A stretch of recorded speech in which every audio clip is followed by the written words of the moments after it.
Thank you and good evening. I'll go over the format. As we know, Dr. Shermer is going to be going first, and followed by Kent Hovind. They start with a 25-minute presentation, and Dr. Hovind will give 25 minutes, then 10 minutes, 10 minutes, 4 minutes, 4 minutes. Then we're going to have a 5-minute break, and then question and answer. And how the question and answer is going to work is they're passing out written forms. So the questions will be written and then chosen and then read to the debaters. And the format for the question and answer is the person who the question is directed to gets 2 minutes, and the other person gets 1 minute to respond. Now, and again, if you do cheer or yell for your favorite, you're going to be taking up their time. So please be quiet while they're talking. Let them get their presentations out, and let's all be respectful and have a good time tonight on the creation versus evolution debate. And just by who's passing out the questions, the papers, where are they at? Okay. Well, I'm sure they're in good hands, and they'll be passed out during the debate. And again, 5-minute break before the question and answer. Let's begin with Dr. Shermer.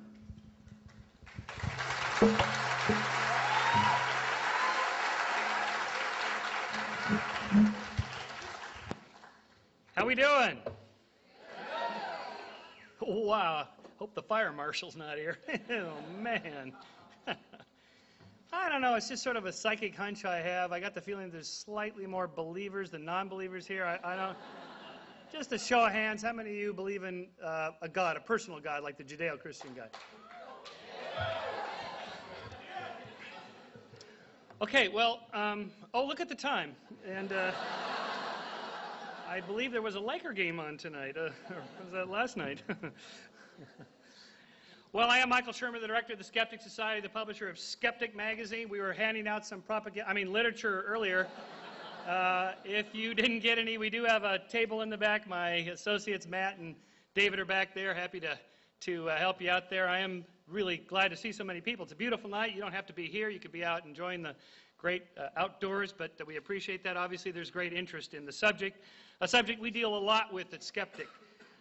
We deal with it because it's a hugely popular American subject. Only in America, with a few other scattered places and a tiny bit in New Zealand, is creationism even a subject of debate. But here it is. We are in America. This is a subject near and dear to many people's hearts, so we deal a lot with this.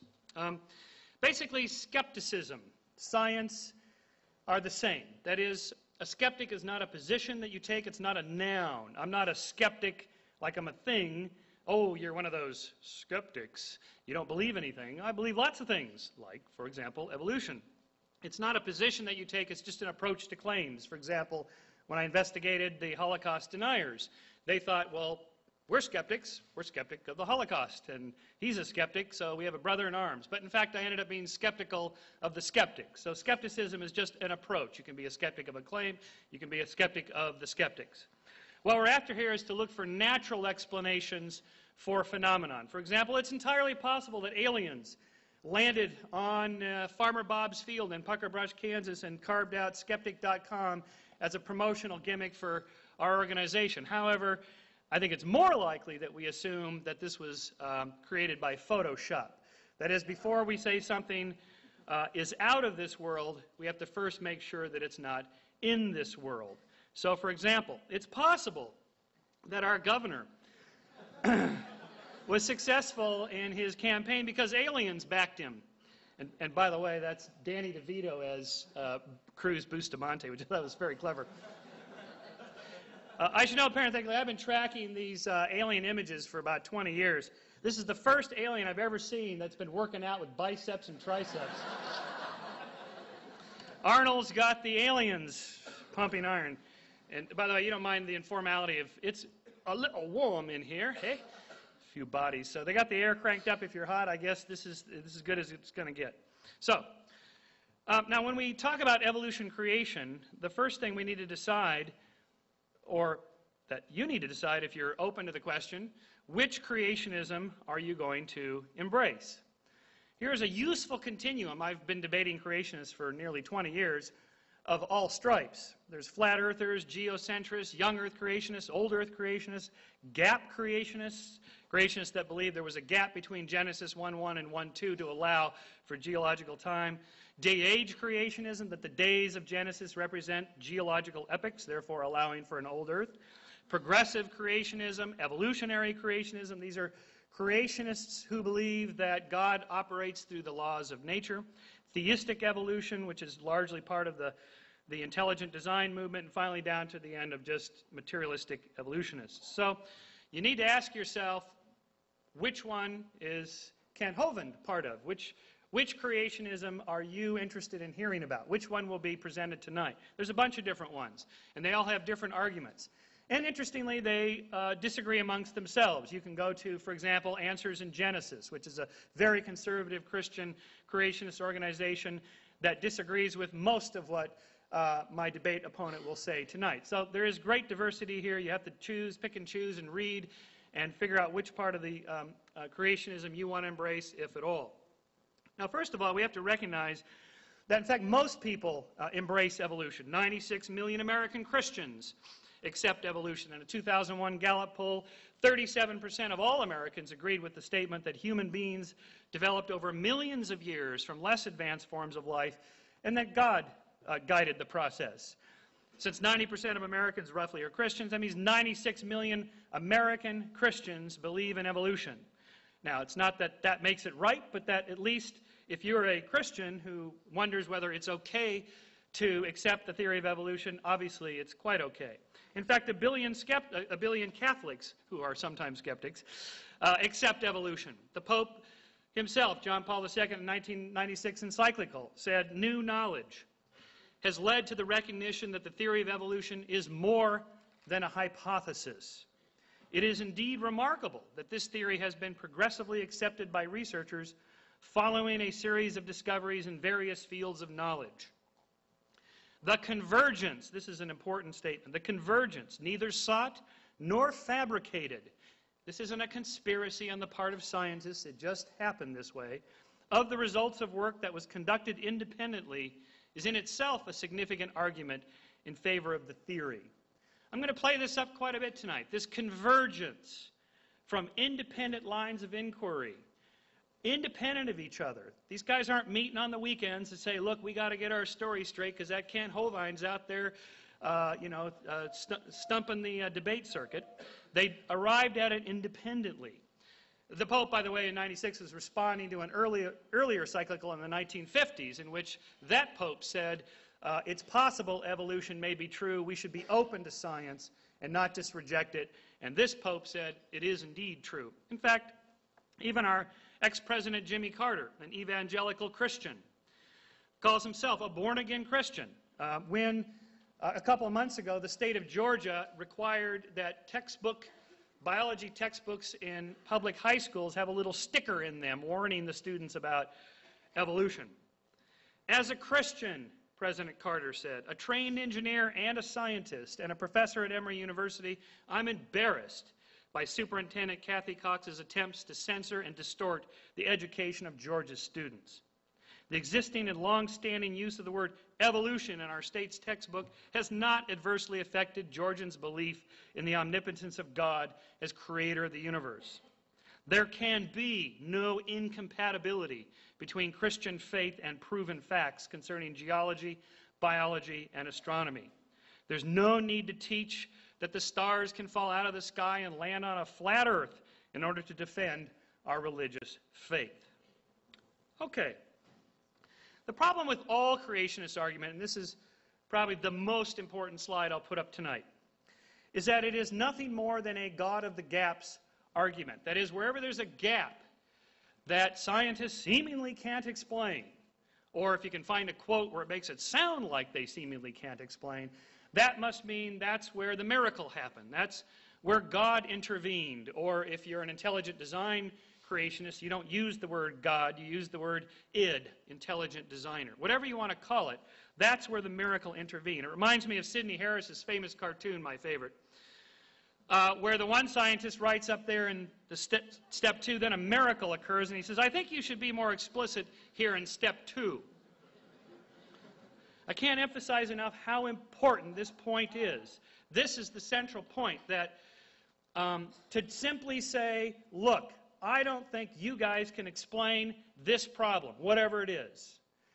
Therefore, that's where a miracle happened. God did it. Id did it. Even if that's the case, it doesn't explain anything. It just says, poof, a miracle happened. We'll just put a filler here, a word filler. We'll say, God did it, miracle did it, whatever. It doesn't explain anything. Even if Kent Hovind won every single debate he ever did, even if every scientist in America said, you know what, I think God designed the whole thing, and I think biology proves it, it wouldn't change anything with the way science is done. Because this has nothing to do with science. Science is the search for how that happened. What happened in step 2? If it did it, don't you want to know how it did it? If God did it, don't you want to know how she did it? For example, we know evolution is a fairly simple thing. It's a pattern of descent with modification, whatever causes changes in gene frequency. So if we just take any particular phylogenetic tree, a descent of organisms across time, here's the ceratopsians. Evolutionists, scientists offer an explanation for how this diversity, this biodiversity occurs through genetic frequency changes and population genetics and mutations and so on and so forth. Whether that's right or not is a separate question in a way. If it's not right, well, then you figure out how it happened. But to simply say, well, God did it, or it did it, well, aren't you curious how it did it? I mean, did it create this general type, and then natural selection created all the varieties?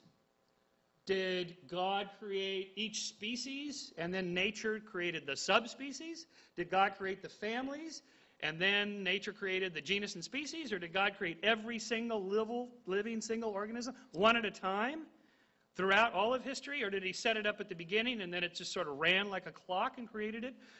These are interesting questions, but we're never given answers to these because they don't have answers to these things, because that's how science is done. Science wants to know how it's done.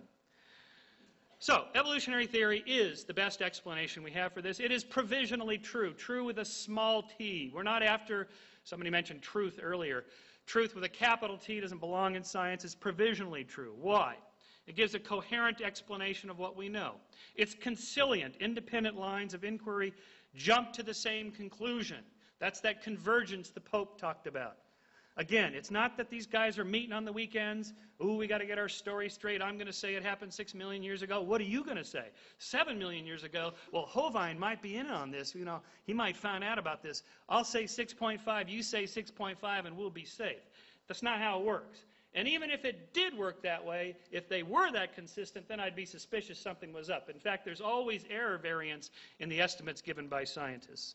Finally, it predicts new findings, which so far have been confirmed, and I'll show you a bunch of these empirically.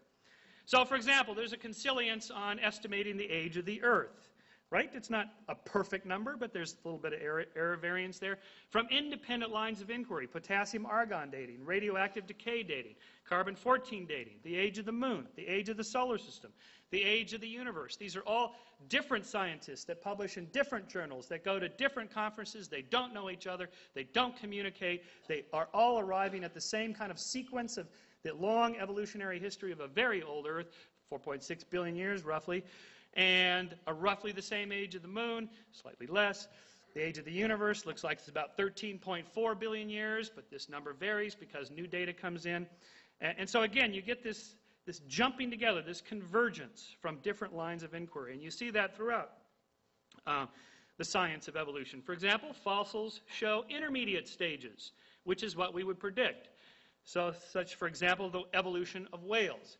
This is a favorite tactic of creationists. Show me one transitional fossil, just one transitional fossil. And I remember this particular slide here came out in the journal Science one night. Came out the same week I was debating Dwayne Gish. He said, just show me one transitional fossil. So I put this up, and well, here's 3. And he said, okay, now we have 1, 2, 3, 4 gaps in the fossil record. Show me 4 transitional fossils. Pretty sneaky, huh? That's pretty good, right? In other words, there's an infinite number of gaps that I will always, as a creationist, demand that you present. There's no amount of evidence you could present that would disconfirm my theory of creation. That's not science, right? That's not how it's done. You can do it, you can call it theology, whatever. It's just not science, and we're supposed to be doing science here. You see this also in the evolution of the skulls. Whale skulls with Pakicetus 50 million years ago, Adiocetus 25 million years ago, and modern beluga whales. Common descent, common anatomical structures. You can see the sequence. You can see how the structures change over time. And in fact, there's almost an embarrassment of riches. There are so many fossils. I'm just staggered that creationists hang on to this, show me just one transitional fossils. There are so many, it's just staggering. This is just a nice little picture of Stephen Jay Gould when he was a very young man at the Harvard Paleontological Collection. These are just fossil, this is just fossil mollusks, right? There's just drawer after drawer after drawer after drawer. Last week, 2 weeks ago, I was at Donald Johansson's lab at Arizona State University. The guy who discovered Lucy, I'll show you in a moment. He just had drawer after drawer after drawer of hominids, and we were laying them all out. I took my 12-year-old daughter so she could kind of see all the cool stuff and meet Lucy. She met Lucy. And there she is. Not the Lucy. Yeah, the Lucy. Anyway, and I just made a little joke. Yeah, but you don't have any transitional fossils. And, you know, we all had a good laugh because, you know, just table after table is just spread out with these things. There's so many, it's an embarrassment of riches. The sequence you usually get, and here's a problem that most people get into that don't understand the theory of evolution. They see it as this kind of progressive linear ladder, march from small to large, simple to complex, in a line where one leads to another, and so on. This is the most famous slide ever done from Time Life. It's been parodied so many times. I have a couple dozen of these slides. I like this one, and in particular this one with Homo European Unionists in the end there. It's a very American characterization, of course. I suppose a new one would have the French crawling on their bellies or something. In fact, evolution is a richly branching bush in which we have an evolution from a common ancestor. Of course, you know that we didn't come from chimpanzees and gorillas. You say, how did we come from them? They're still alive. We didn't come from them. We come from chimps over here, gorillas over here, a common ancestor about 8 million years ago. What's interesting about this slide is that back in the late 60s and early 70s, everybody believed that the common ancestor here was like between 15 and 30 million years old. And Vince Sarich at UC Berkeley, based on early biochemical comparisons across species, said, no, I'm predicting that the fossils are going to show that is in fact closer to 7 or 6 or 5 to 6, 6 to 7 million years ago, the common ancestor. And he proved to be right. It took almost 25 years for paleontology to catch up with biochemistry. But here's an example of where these guys are not in some back dark room meeting to get their story straight about the age of things. They conciliate. There's a consilience. It turns out that the fossils match the biochemical and genetic tests. And this, you have this richly branching bush here. Transitional fossils, there's tons of them. It looks more and more like a lot of these different species, such as Sahelanthropus chidensis 6 to 7 million years ago. This was found in 1991. Australopithecus africanus 3 to 4 million years ago. This is Kenanthropus platyops, which is discovered in 1992, 3.5 million years ago. The famous Lucy, 3.2 million years ago. The beauty of Lucy is that you can sit there and hold in your hand, and if you're in Don Johnson's lab, you can. A chimp pelvis and hip socket, a Lucy pelvis and hip socket, and a modern one. You can see the beautiful transition there from quadrupedalism to bipedalism. And this is not the only one. Don't think Lucy's the only fossil they got. They got dozens of these Australopithecines now. Homo habilis, 1.9 million years ago. Homo georgicus, from Georgia in Russia, 1.8 million years ago, discovered in 2001. Homo erectus, 1.5 million years ago. Homo neanderthalensis, 500,000 years ago. Neanderthals and us, we lived simultaneously over the last 100,000 years. What happened to those guys? That's them on the right, that's us on the left. What happened to them 30, 40,000 years ago? Gone. Interesting subject, not for tonight, but it's an interesting subject. What happened to those guys? And most recently, just discovered by Tim White and published last year, Homo sapiens idolitu. It looks like the best evidence we have now. Every single one of us from everywhere on the planet comes from a single population of hominids out of Africa. It's these guys, 160,000 years ago. That's the best evidence we have today. This incredible diversity of humans we have around the globe all evolved in this relatively short period of time, very rapid changes. Additional tests. We would expect modern organisms to show a variety of structures, from simple to complex. reflecting evolutionary history. For example, the eye has evolved numerous times with varying complexity. And again, it's not a single intelligently designed structure that works across the board, which you would expect an all-powerful intelligent designer to create. In fact, what you see are these sort of oddities of nature that evolved with whatever was available in the environment, with whatever they had to work with. Eyes have evolved independently dozens of times. In fact, you would also expect biological structures, if evolution were true, to show history. Not intelligent design, but history. Take our own eye. Just take the structure of the retina with the rods and cones on top, amacrine cells, bipolar cells, and ganglion cells, but it's upside down. This is the weirdest thing. It's upside down. The light comes in this direction and doesn't get to only about 10% of the photons get all the way back to the light-sensitive rods and cones. What was Id thinking when he made this thing? Right? I mean, he wasn't thinking, because there is no intelligent designer from top down. It's a designer from the bottom up, a tinkerer using with whatever materials are available. We would expect organisms that share most of their DNA to look a lot alike. In fact, they do. And to behave alike. In fact, they do. Chimpanzees are very tribal. You may have noticed from recent current events in politics, we're very tribal, right? There's a whole series of these similarities across species.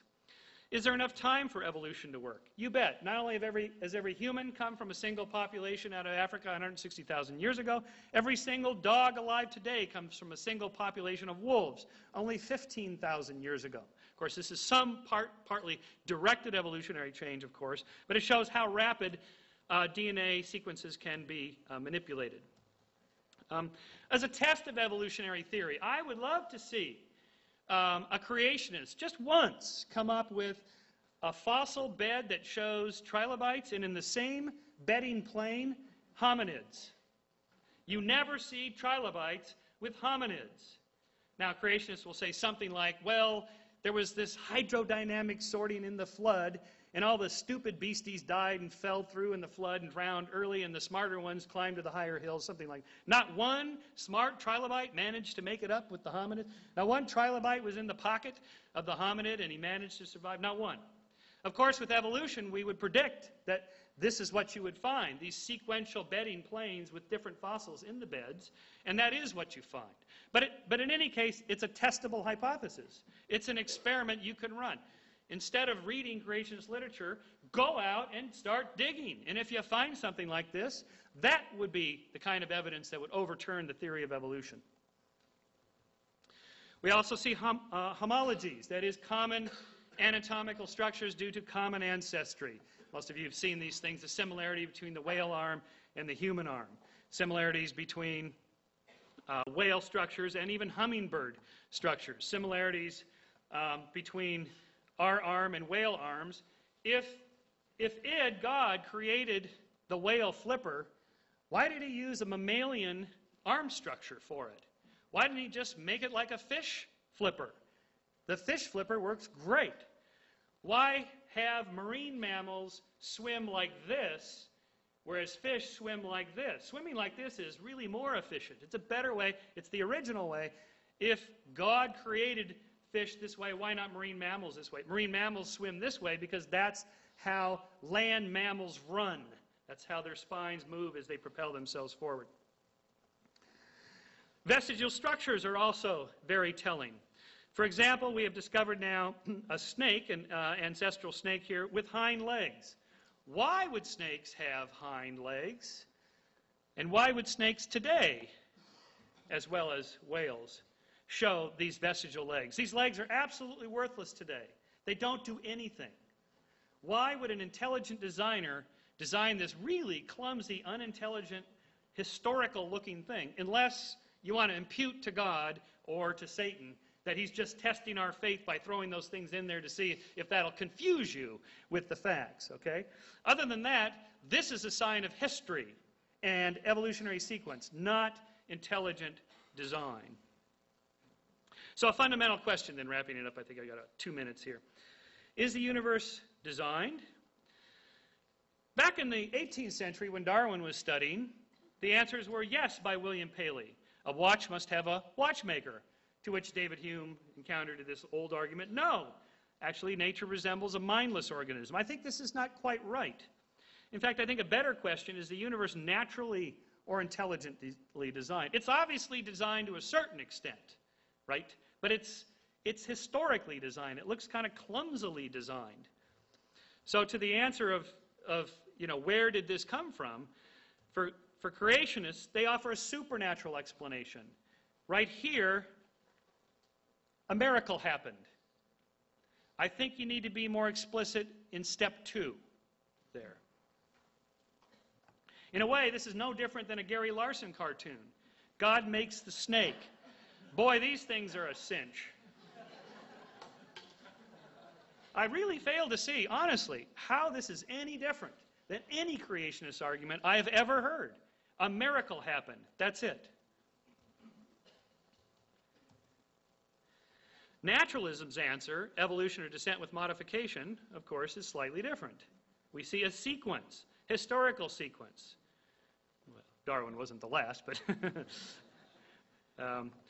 okay, so finally then, how do we get these complex structures out of here? Oh, my time is up. All right. Let me just wrap up here then, just one final comment. If humans were designed by God or intelligent designer, this is what we would look like. Instead, and I'll go through the details of that in a second, instead if humans were designed by evolution, this is what the case would be.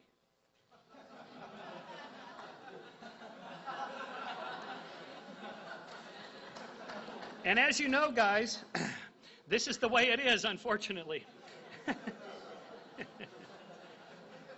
Thank you very much.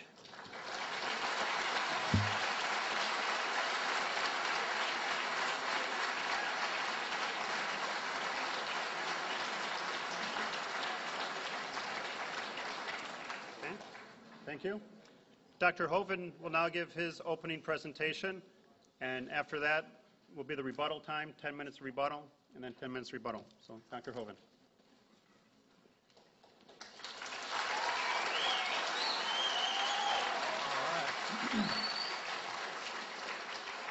Well, thank you so much. It is an honor to be here in California again. My name is Kent Hoven. I taught high school science 15 years, and now I travel and do seminars on creation, evolution, and dinosaurs. This is not my wife. It's just a picture of her. 3 kids, got them all married off, and the dog died, so I made it. I'm home free. And I have 2 grandkids, and any moment now I'm going to have number 3, and then in about 5 months I have number 4, so we're collecting grandkids. I'm a founder of Dinosaur Adventureland in Pensacola, Florida. It's a science center, theme park, and museum based on creation instead of evolution. We've had thousands of visitors, over 33,000 so far in the first 2 years we've been open. We teach a lot of classes on science. We are not against science. We have a have a creation boot camp in September. Teach people how to be a good creationist, to go out and fight against these guys who believe in evolution. So we need more people doing that. My goals are to present the truth and expose error. I'm not against any particular theory. I'm against lies. If you have a theory, great. If you're going to use lies to support it, that's not great. So my goals are to strengthen the faith of believers, to win the lost to Christ, and to win Michael Shermer to Christ. Okay?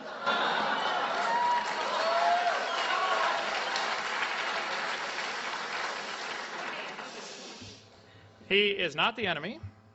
He does work for him, but he is not the enemy. Okay. All right. Let's define a few terms here tonight. Science is knowledge. It comes from the word to know.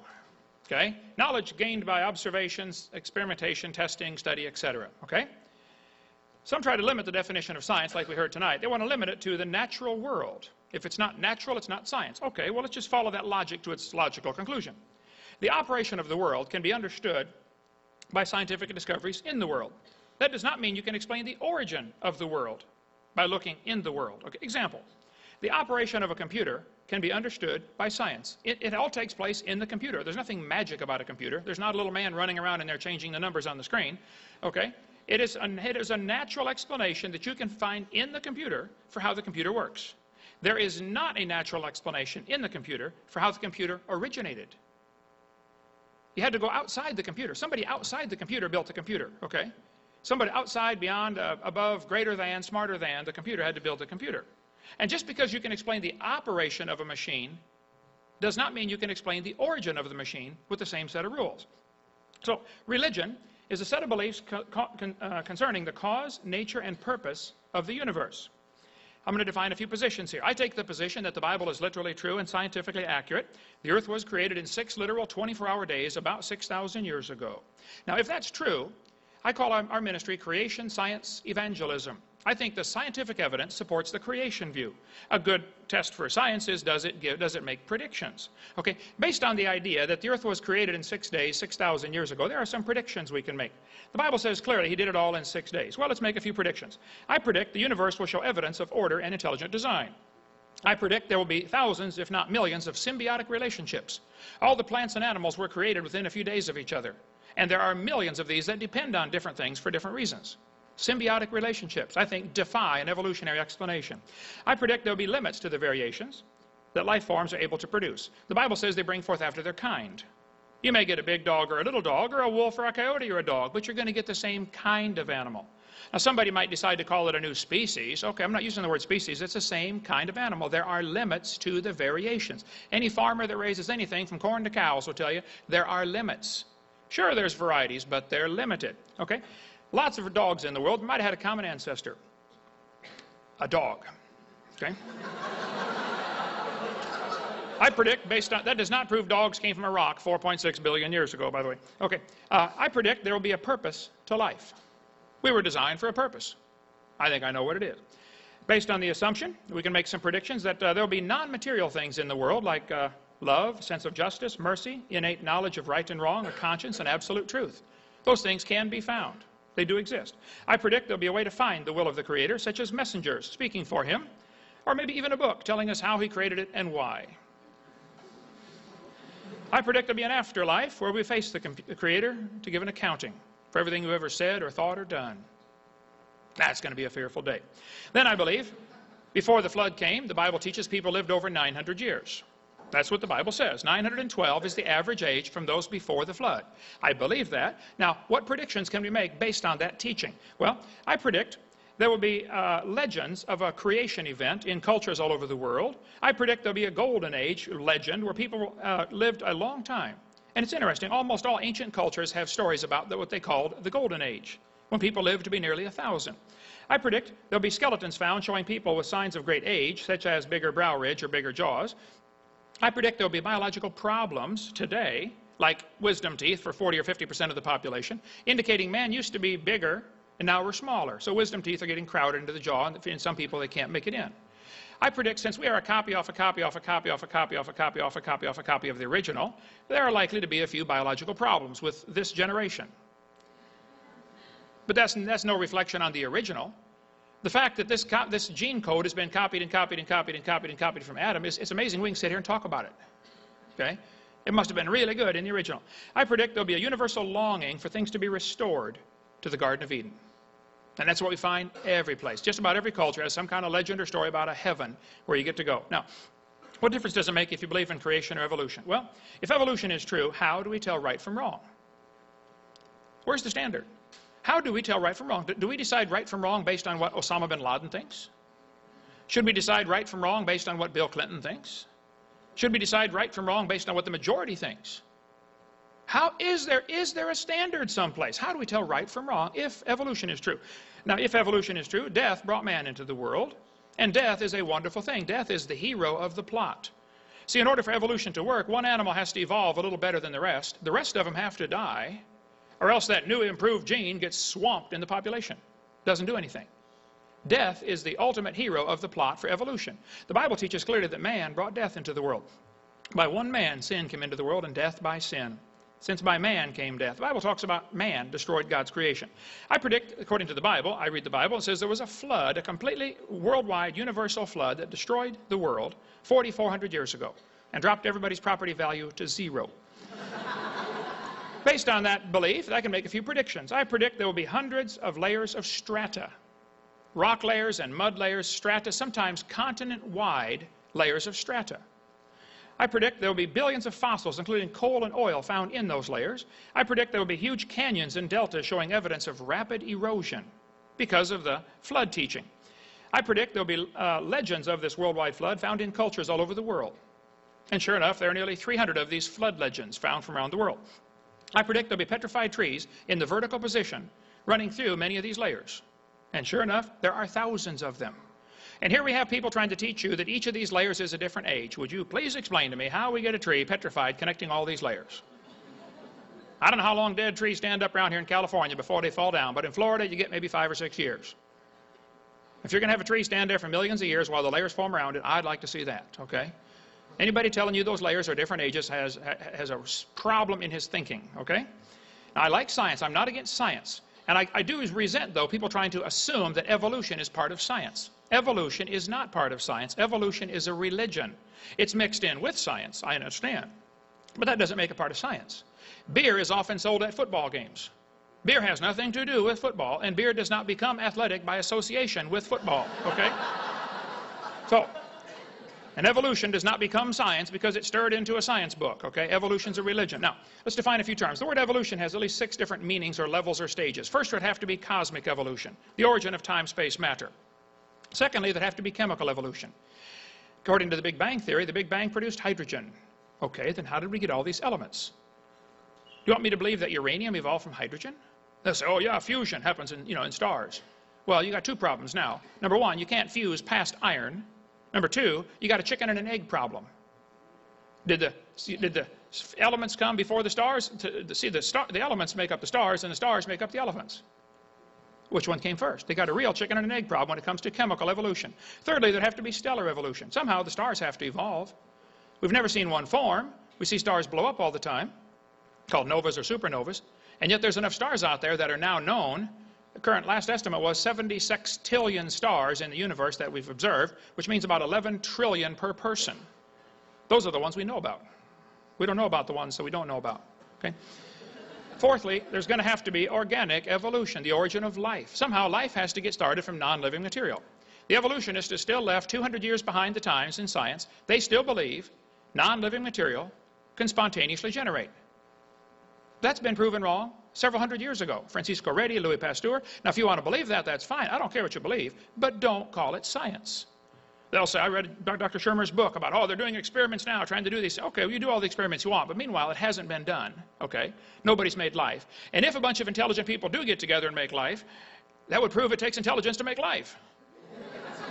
Duh, okay?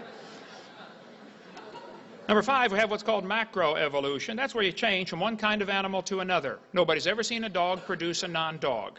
Now, if you want to believe a dog came from a non-dog, you believe whatever you want, but don't call it science, number 1, and don't make me pay to teach it to all the kids in school like it's science. That's your religion. You teach that in a private school at your expense, okay? Number 6, we have what's called microevolution. I object to the term. I think it's a lousy term, but they use it, so I'll explain it. Microevolution tells us there are variations within the kinds. Big dogs, little dogs, straight hair, curly hair, I agree. That happens. The first 5, though, are purely religious. Nobody's ever observed any of these. So when I talk about evolution tonight, I am not talking about variations within the kind. Speciation. I'm not talking about that. I'm not sure who's deciding when we have a new species anyway. Somebody decided a dog and a wolf are different species. Okay, but a 5-year-old knows they're the same kind of animal. Okay, a horse and a zebra are different species, but they're still the same kind of animal. 4-wheel drive, genuine leather upholstery. Okay? So, evolution theory teaches 20 billion years ago, or sometime in the past like that, there was a big bang where nothing exploded. And then 4.6 billion years ago, the earth cooled down. And then it rained on the rocks for millions of years and turned them into soup, and the soup came alive 3 billion years ago. This is what the books teach. Okay, that's the Big Bang theory. 18 or 20 billion years ago, Big Bang. 4.6 billion years ago, the earth cooled down. Planet Earth cooled and a rocky surface was created. This is what all the textbooks teach, okay? Then as the earth formed, it was hot and it was large pools of bubbling lava, but it slowly cooled down. And then, boys and girls, millions of years of torrential rains created great oceans. And swirling in the waters of the oceans is a bubbling broth of complex chemicals. Progress from a complex chemical soup to a living organism is very slow. Sure is. It don't even happen. That's how slow it is. This guy said the first self-replicating systems must have emerged in this organic soup. So their theory would say 20 billion years ago, Big Bang, 4.6 billion years ago, the earth cooled down, it rained on the rocks for millions of years, turned them into soup, and the soup came alive 3 billion years ago. And so there's Grandpa right there. Okay. Now, there's no question there's a wide variety of dogs in the world. The question is, does that variation we see tell us there is infinite varieties available? No. I don't think the dogs came from a rock 4.6 billion years ago. Okay. So the first 5 are purely religious. Number 6 is science. But they try to skip the first 4 all the time. I see this all the time in textbooks. They try to skip those. Now, evolution, number 5, the first 5 anyway, I think is the dumbest and most dangerous idea in the history of the world. It didn't happen. There's no evidence for it. Let's see. Marxism, evolution leads straight to Hitler, Stalin, Pol Pot, abortion, communism, Marxism, rejection of logic, and to hell if you don't trust Christ. Okay. Now, Michael Shermer is the editor of Skeptic magazine. He is absolutely correct to be skeptical of some of the dumb things people believe out there. There are some weirdos in this world, folks, okay? You got some here in California. And they believe some strange things. And I think what he does, exposing the illogical stuff that people teach, is great. I wish he would apply that same logic to his own theory of evolution. He's skeptical of everything except the evolution theory. For some reason, he's not skeptical of that. That blows my mind. Now, let's define some terms. In the Skeptic magazine article here, Michael Shermer wrote, August 28, 2003, Brights come out of the closet. As many as you are aware, if you're aware, there's a movement to introduce a new Mimi, a new name for our society, our group, the evolutionists. Instead of calling us non-believers, infidels, heretics, skeptics, humanists, secular humanists, introduced at the Atheist Alliance International Conference last year in Florida, they came across the idea to call themselves the Brights. We are the Brights. He goes through the illustration in his book about how that the gays, picked that term gay so people wouldn't call them queers or fags or something else. And now it's a better term, and they've now gotten political clout because of the less aggressive term. Okay. What is a Bright? He says, a Bright is a person whose worldview is naturalistic. Well, let's define some terms. He says, bright is a good word. I mean cheerful and lively, showing an ability to think, to learn. That's good. But now I'm officially out of the other closet in print. He's a Bright. Okay. Well, the word people used to be called Homo sapiens. In the most recent books, they're calling us Homo sapien. The word sapien means wise. We're the wise man. We're bright. Well, the Bible says that professing themselves to be wise, they became fools. Okay? And if you think your great-great-great-great-great-great-great-grandpa was a rock, I think you're a fool. Okay? Well, we can help you, though. We're here to help. Let's define some terms. Stupid. Lacking normal intelligence. Foolish. Silly. A stupid idea. Evolution is not even a good theory. It is stupid. Okay? People are welcome to believe whatever they want, but I think it ought to be illegal. It's certainly silly and unfair to make all taxpayers support this one religion in our public school system, and evolution is nothing but a religion. Okay. In his magazine, he said, my real purpose was to understand Gish and the creationists so that I can understand how they can reject the well-confirmed theory called evolution. Well, Michael, we're not rejecting science. We're rejecting the idea that you're stretching this observation of, varieties of dogs to mean a dog came from a rock. We're not rejecting science. And evolution is not a well-confirmed theory. You've got to define what you're talking about here. Now, I'm not anti-evolution. I'm not an evolution denier, like he says in his book numerous times. I'm for truth and against error. If evidence exists for a theory, show me. But don't use lies to support a theory. By the way, Kent is Welsh for bright. Okay? Just a little bit of trivia there. Texas has laws requiring textbooks to be accurate. So does Florida. So does Wisconsin. So does Alabama. So does California. Textbooks shall be factually accurate.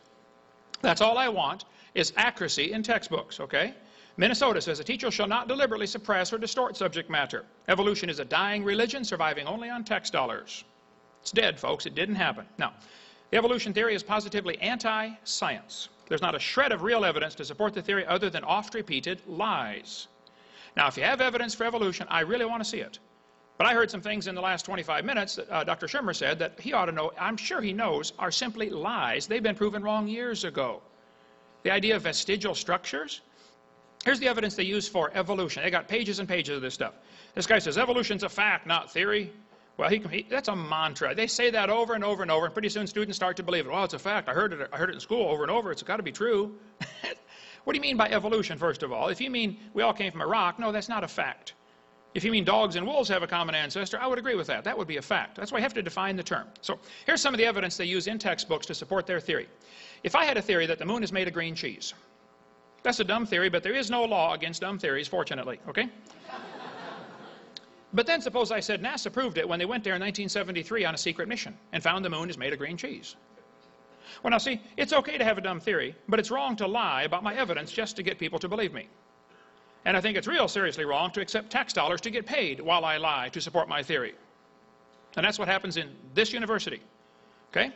They say, we've got evidence from fossils. I heard that several times when Dr. Shermer was speaking. Fossils. Now stop and think about it. No fossil could possibly count as evidence for evolution. No fossils count. You can't prove those bones had any kids, let alone different kids. And he talked about drawers after drawers of all these mollusks at Harvard. Well, that's wonderful. None of them show any evolution, though. What they show is drawers after drawers after drawers of dead things proving a flood in the days of Noah.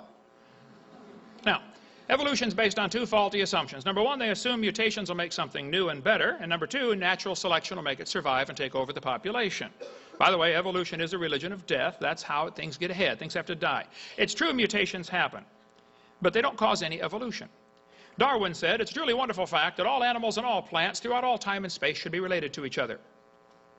Darwin observed 14 kinds of finches on the Galapagos Islands, and he correctly concluded they had a common ancestor, a bird. But then he incorrectly concluded that that was enough evidence to prove that birds are related to bananas, which is what he says in his book right here, and what Dr. Shermer believes, and what some of you believe. Now, if you want to believe birds are related to bananas, I don't care what you believe, but don't call it science. Admit it's a religion, and go start yourself a private school and teach anybody else that wants to come pay and learn it, okay? But get it out of the tax-funded school system. It's a lie. There's no proof any animals are related to different kinds of animals, okay? Mutations do not produce any kind of evolution. Anybody that studies the subject will tell you that. Mutations scramble information that's already existing. Here's a five-legged bull. There's no new information added. A short-legged sheep. Again, no new information. It's a loss of information. Here's a two-headed turtle. That's a mutant. It's not ninja, but he's mutant. He's going to freeze first winter because nobody makes a double-neck turtleneck sweater. Okay? No. Scrambling up existing gene code will not give you something totally new. That's all mutations do, is scramble up things. This textbook says, normal fruit flies have 2 wings. This mutant has 4. This rare mutation, like most mutations, is harmful. Watch what it says now. Beneficial mutations are the raw material for natural selection. Excuse me? Why don't they give an example of a beneficial mutation? Why did they show us a bad one? And there are millions of those, happen all the time. But they told us the good ones is how it works. Show me a good one. You know why they didn't show us a good mutation? Nobody's ever seen one. One guy said, oh yeah, people in Africa that get sickle cell anemia are less likely to get malaria. Well, that's brilliant. That's like saying if you cut off your legs, you can't get athlete's foot. Both sickle cell and malaria are negative. You think that process is going to turn a rock to a human in 4.6 billion years? That's the one they always bring out. Well, if you think that's going to do it, I admire your faith. I don't admire your intelligence, but I do admire your faith, okay? Natural selection selects. It doesn't create anything. It's a selection process. Creation is thought of it first. Natural selection is not a creative force. It can't create anything. It selects. That's all it does. It can't create a thing, okay?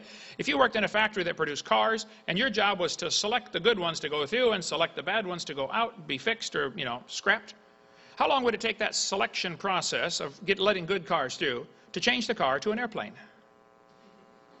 It'll never happen. See, the natural selection is never going to change the animal to something else. It's just going to make sure you get a good species of whatever it is, whether it's cows or corn, okay? You may get a big dog or a little dog, but you get a dog every single time. And I have 5-year-olds. When I do this test, almost always they get it. I'll say, here we have a dog, a wolf, a coyote, and a banana. Which one is not like the others? Yeah, the banana. The Bible says they bring forth after their kind, not species, kind. Okay, and that's all we've ever observed. Variations happen, but they have limits. Farmers have been trying to get bigger pigs for a long time, but they'll never get a pig as big as Texas. Roaches become resistant to pesticides, but they will never become resistant to a sledgehammer. Okay? They always still produce the same kind of plant or animal. No new information is created. It's always scrambling existing information. That's all we observe. Now, science is what we can see and study and test. If you want to believe it goes beyond that, that's fine. I don't care what you believe. But it's not science. No new information is added, okay? The gene pool of the new variety is always more limited. They can take a herd of dogs or a flock of dogs or whatever you want to call them and select the gene code to get a little tiny dog or a great big dog. They have the genetic variety in the original gene code. You can select for a slice of the gene code and get a particular trait that you want, okay? Long tail feathers on a bird. Can't fly anymore, but you get really long tail feathers. Okay, good. But you didn't create anything. You selected part of the gene pool that was already existing. Somebody kept breeding dogs till they got a Chihuahua. All that time and money to make a dog that is 100% useless. How long would the Chihuahuas last in the real world?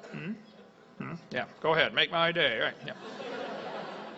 Genetic information is lost, it's not added. There's no new. Real evolution would require an increase in genetic complexity. You got to take the gene pool of a rock, which is nothing, and develop the gene pool of every living thing on Earth today. Talk about a genetic bottleneck. Take a look at the gene code of a rock sometime, okay? There's a lot of kinds of corn in the world, okay? They probably had a common ancestor. Corn. You never get a hamster or a tomato or whale to grow on your corn stalk, though, okay? Sure, there's a lot of varieties out there. They call it divergent evolution. Oh, it's not divergent evolution. It's still a dog, okay? They show the kids 5 kinds of dogs and say, oh, see, that's divergent evolution. No, it's a variety of dog. It's proof what the Bible says. They bring forth after their kind. There's a lot of varieties of horses out there. Big horses and little horses. We had the world's smallest horse visit our museum. My granddaughter liked riding it, I guess, but they crossbreed horses. They get Zorses, Zonkies, Zionis, Zedonks, and Shebras. They crossbreed all every which way because they're the same kind of animal. There's a herd of zebroids running around. So there's no question there's a lot of variation available. The question is, does it go any farther? Now, if Dr. Shermer wants to believe this variation we observe, which is science, can be extended, extrapolated to mean infinite variation, he's welcome to believe that, but he just left science. And why he's not skeptical of his own belief, I don't understand. He's skeptical of a lot of things he ought to be skeptical of. Turn your focus on your own belief, Mike. I want to help you here. That's what I'm here for, okay? Thank you.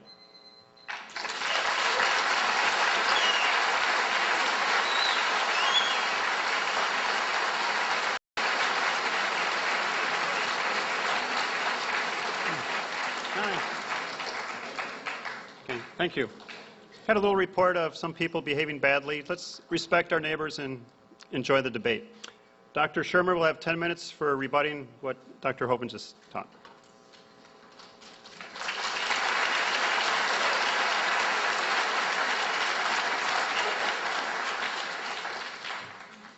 Wow.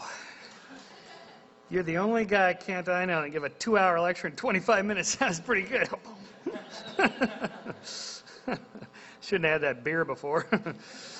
Oh, well, but I'm having a good time. All right. He brought the beer up. I didn't. Okay, so Ken Hovind has announced at the beginning that his purpose here is to win over non-believers to Christ and me. I even made the slide. I was impressed. Thanks. And even got my name right. I was in South Dakota 2 nights ago, and a guy was passing out literature about why people shouldn't believe my lecture. And he said, Michael Sherman is going to tell you things you shouldn't believe. I said, well, okay, where is this guy? Anyway, it's Shermer. At any rate, I was actually once a evangelical, born-again Christian. I accepted Christ in 1971, and I went to Pepperdine University to major in theology. And I took this very seriously. I was really, really a believer. I did. And by evangelical, I mean we evangelized. We went door to door. This was literally Amway with Bibles. You know, we were selling God. That's how you define an evangelical Christian. And I went door to door and told people about this stuff. And then, for a long story short, I wrote a whole book about this stuff. But I found out you had to get a PhD in theology, you had to study Greek, Latin, Hebrew, and Aramaic, and I could barely get through Spanish, so I thought, all right, I'm going to have to switch majors here to get a job. So I switched to the sciences, because I was good at math and science. And I discovered there that the answers are not final. They are provisional. They're provisionally true. This is what we know now. Furthermore, it might change. And that's okay. Really, it's okay. In fact, it's a good thing. And best of all, you get to participate in the process. And I thought, wow, what a great deal. I get to think. I actually have to think for myself. I get to try to find out some of the answers. The answers aren't out there for me to just read from some other authority, but I actually have to try to think it through myself. For me, at least personally, and religion is the most personal of beliefs. That was far more enlightening and transcendent, spiritual, than anything I had experienced in 7 years of being a born-again Christian. And even today, even though I've been to Chartres Cathedral in France, it's one of the most spiritual places you can go on earth. But to me, to stand in the 100-inch telescope dome at the top of Mount Wilson is equally, if not more, spiritual. So science has, at least the discoveries of science isn't a religion, but the discoveries can be felt in a transcendent way. So I don't really see that there's any conflict here. You don't have to pick between the two. Now, in terms of what religion does, right, it does things that science doesn't do for the most part. And so, again, even if it turned out every scientist on the planet was religious, believed in God, was an evangelical Christian, take your pick, it wouldn't change what they do when they're doing science. Right? They would still have to go to work the next day and do science. Science has nothing to do with religion. In terms of some other claims here. Dr. Hoven asked about my position on the afterlife. Well, I'm for it. Really? I am. I hope it's true. And if it's there, I hope I'm going. Don't you? I mean, right? This would be great. But what I want to be true and what is actually true are two different things, and that's the problem with religious faith, is that you don't know if it's actually true. It's true for you, true psychologically, which is fine for a lot of things, but that's not science. A lot of things are like that. Politics are like that. A lot of social attitudes are like that. But that's not science. It's just something completely different. Kant said that the Bible is literally true. Really? Gosh, in Genesis, the first chapter, Adam and Eve are created at the same time. In the second chapter, Adam's created first. Then some other things happen. He names the animals. He gets a little lonely. He wants to be, the next Bachelor reality show. He says to God, I need a companion. God says, okay, I'll take that extra rib, and here's your companion. All right, so, of course, obviously, the Bible's not literally true. We have two creation stories. They can't literally be true. And, of course, thoughtful theologians say, well, of course, they're not literally true. These are two different explanations of the same phenomenon. Fine, but it's not literally true. And in any case, Kent mentioned good and evil, morality. Where is the standards for right and wrong if evolution's true, if there is no God? Where do we get these right and wrongs? Well, if we're supposed to take the Bible literally, and since gay marriages is a hot topic these days, you've heard all about Leviticus and Deuteronomy, where it says a man shall not lie with another man. All right? Okay, but literally, if we're supposed to really turn to this as our source of morality, what about the next chapter where disobedient children are supposed to be stoned to death? Oh, well, we don't accept that today, because we're more enlightened. Really? I thought it was literally true. I thought all of it was true.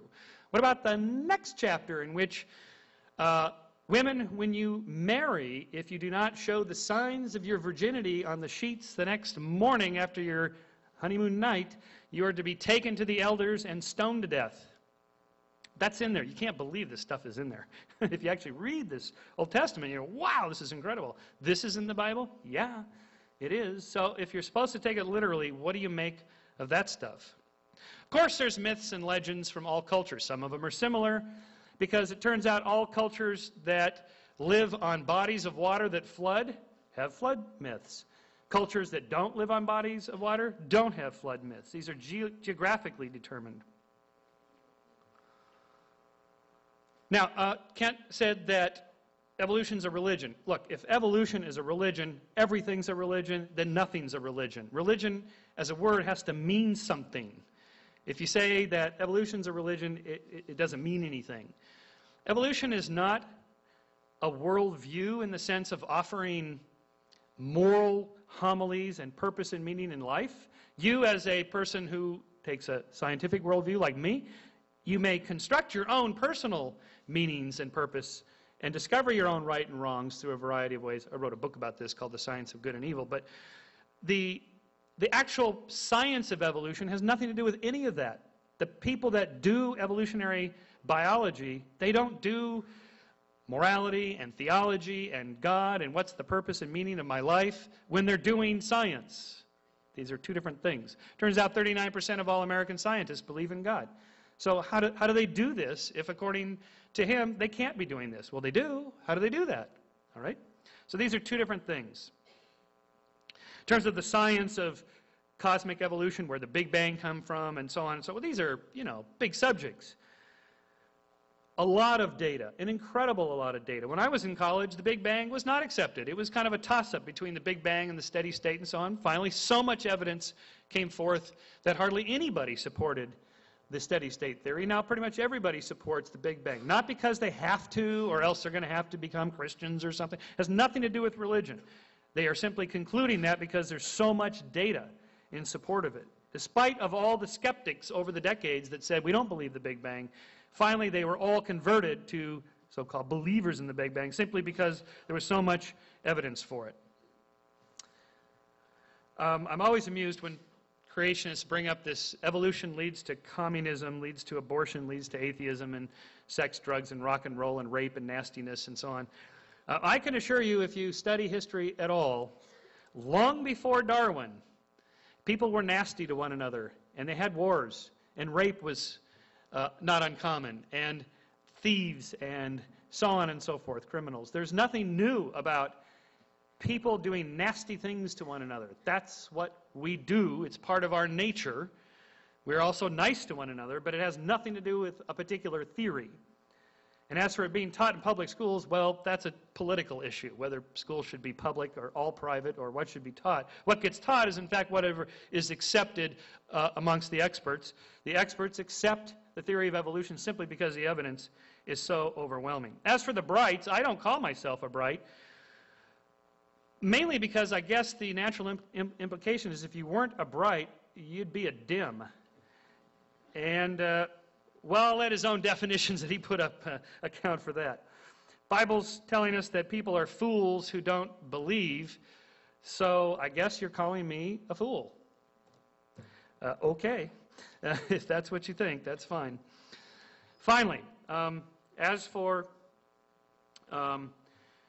increase in information in the genome and so on, we have so many examples of this, it's incredible. Lots of examples of gene duplication, chromosomal aberrations that lead to increases in complexity across various organisms, and I'll tell you more about that in my final 4 minutes. Thank you.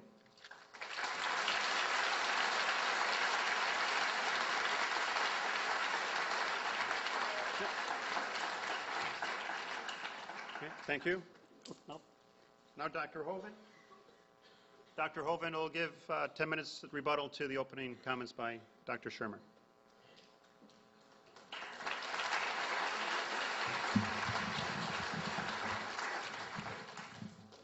All right. Well, thank you so much. I'd like to comment on several things that he said.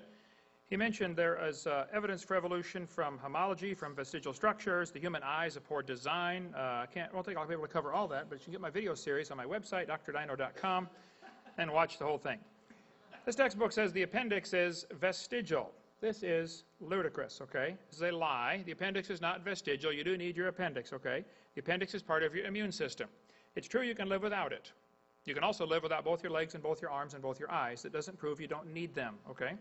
If your appendix is taken out, you have a much better chance of getting quite a few diseases, and something else in the immune system has to work harder. It's like losing a finger. You can still have a grip, but now the rest of the fingers have to work harder.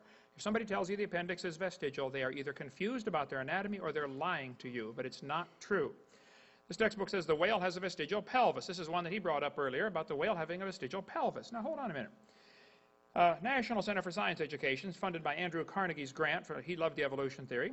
The National Center for Science Education, who all of them refused to debate me 2 weeks ago when I was at Berkeley, they teach the people that cows evolved to whales, bossy to blowhole. Well, here's their evidence. Whales have a vestigial pelvis and leg bone that serve no purpose. Just imagine the hind limb bones that have no function, the textbook says. Imagine whales walking around. It's true. Here's the bones they're talking about right there. You can see them at your Los Angeles Museum right down the road here. Those are the bones. Yes, just imagine the whale walking around. This textbook says the whale's pelvis is located far from the vertebra and has no apparent function. The whale's pelvis is evidence of its evolution from four-legged land-dwelling mammals. This is a lie. Those bones are anchor points that special muscles attach to. And without those special bones and those special muscles, the whales cannot reproduce. Male and female whales have different bones in that region to support different muscles for different reasons. This has nothing to do with walking on land. It has to do with getting baby whales. Okay? So the people that are writing this in the textbooks are either ignorant of whale anatomy or they're lying trying to push their theory. I hope they're just ignorant. That we can fix. If they're lying, they ought to get a different job picking peaches or changing tires. They got no business taking tax dollars to lie to the kids coming through their class. It says these bones resemble those of other mammals, but they are weakly developed in the whale and have no apparent function. This is a college biology book. This guy ought to be fired. He doesn't understand his whale anatomy. They're teaching this stuff like it's some kind of fact. Is this a university to get educated, or are you just getting indoctrinated in a theory? Okay? They say ambulocetus, pictured here, is mostly imagination. The dark bones are the only ones actually found. Ambulocetus is not a missing link. Ambulocetus is just a few fragments of bone. How about B.J. Stahl, Vertebrate History, Dover publisher, said the Basilosaurus is not an intermediate. He said the Archaeocetes could not possibly have been ancestral to any of the modern whales. Pakicetus, shown here, all they found was one piece of a skull, a small piece of jaw, and a few teeth. That's enough to know it used to be a whale? You've got to be kidding. Now here you are, Skeptic Magazine. Why aren't you skeptical of a claim like that? No pelvic bones were found, and little is known about the tail, but the authors are certain the feet were enormous. As such, Ambulocetus represents a critical intermediate. This is pure propaganda, okay? We could talk all day about the whale anatomy. He mentioned about the snake. I happen to have a 15.5-foot python snake skin in my museum in Pensacola, Florida. If you look at the south end of that python, you will see it has two little bitty claws. Those claws are attached to little tiny bones going up inside the snake's body. That's a fact, okay? They have them. Textbook says these are rudimentary hind legs of a python snake. He mentioned that earlier, that the snake pelvis is evidence for evolution. Look, those little claws and those little bones have nothing to do with walking on land. The snakes use those claws in mating, okay? They don't have any arms, right? And they can't talk. They can't talk and say, "Squirt over, honey," okay? This has nothing to do with walking on land. So the people that are saying the snake has a vestigial leg are ignorant of snake anatomy or are lying trying to push a theory off. Okay, but it's not true. They use those bones and those little muscles. This textbook says humans have a tailbone that is of no apparent use. It says the vestigial tailbone in humans is homologous to the functional tail of other primates. Thus, vestigial structures can be viewed as evidence for evolution. You can rewind the tape and see that's what he said in his opening comments. One of the evidences for evolution is vestigial structures. I would like to point out, Your Honor, vestigial structures is losing something, not gaining something. How can that be evidence for evolution? How did you get it to begin with? Secondly, the tailbone is not vestigial. One guy told me, he said, up at Berkeley, he said, "I think the tailbone is vestigial." I said, well, I taught biology and anatomy. I happen to know there are 9 little muscles that attach to the tailbone, without which you cannot perform some valuable functions. I won't tell you what they all are, but trust me, you need those muscles. Get your Gray's Anatomy. Now, if you believe the tailbone is vestigial, then I will pay to have yours removed. Okay? Bend over. This textbook says the coccyx is a small bone at the end of the human vertebral column. It has no present function and is thought to be the remainder of bones that once occupied the long tail of a tree-living ancestor. Either these authors are ignorant of anatomy or they're lying. I don't see another option, okay? If you know of one, please let me know. But it's not true that they're vestigial. And even if there were vestigial structures, that is the opposite. He mentioned that the human eye is poor design because the blood vessels are in front of the rods and cones. Well, the fact of the matter is, we live in the air, okay? Air is a poor insulator for UV light. Your body's last defense against ultraviolet light is a layer of blood vessels in front of the retina to protect the rods and cones from UV light. Some people say octopus. One atheist I debated in New York said octopus have a much better eye because their blood vessels are behind the retina. Ours are wired backwards. It's poor design. I said, well, sir, octopus live in the water. Okay? Water blocks UV light. They don't need their blood vessels in front. So if you want to swap eyes with an octopus, you just go ahead, but you're going to be blind in a few days. We're designed for living in the air, and they're designed for living in the water. And I think the eye is incredibly designed.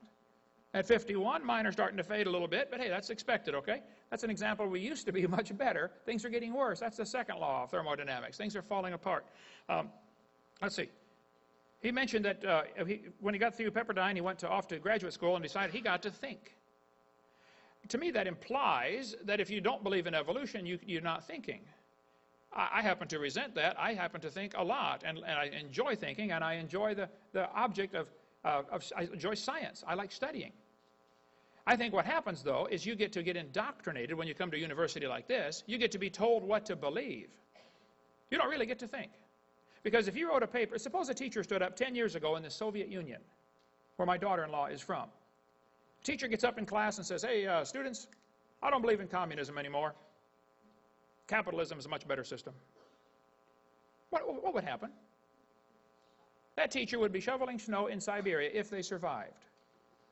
And if a teacher gets up in this university tomorrow or Monday and says, kids, I don't believe in evolution anymore. I think creation is true. They will go to academic Siberia. There have been hundreds of teachers fired, lost their jobs, lost their government grants, precisely because they didn't bow down and kiss the feet of the sacred cow of evolution. Evolution's a religion, nothing more. There's no scientific evidence to back it up. If you think there is some, I really, really would like to see it. He mentioned that the Pope accepts evolution. That's because the Pope has never been to my seminar.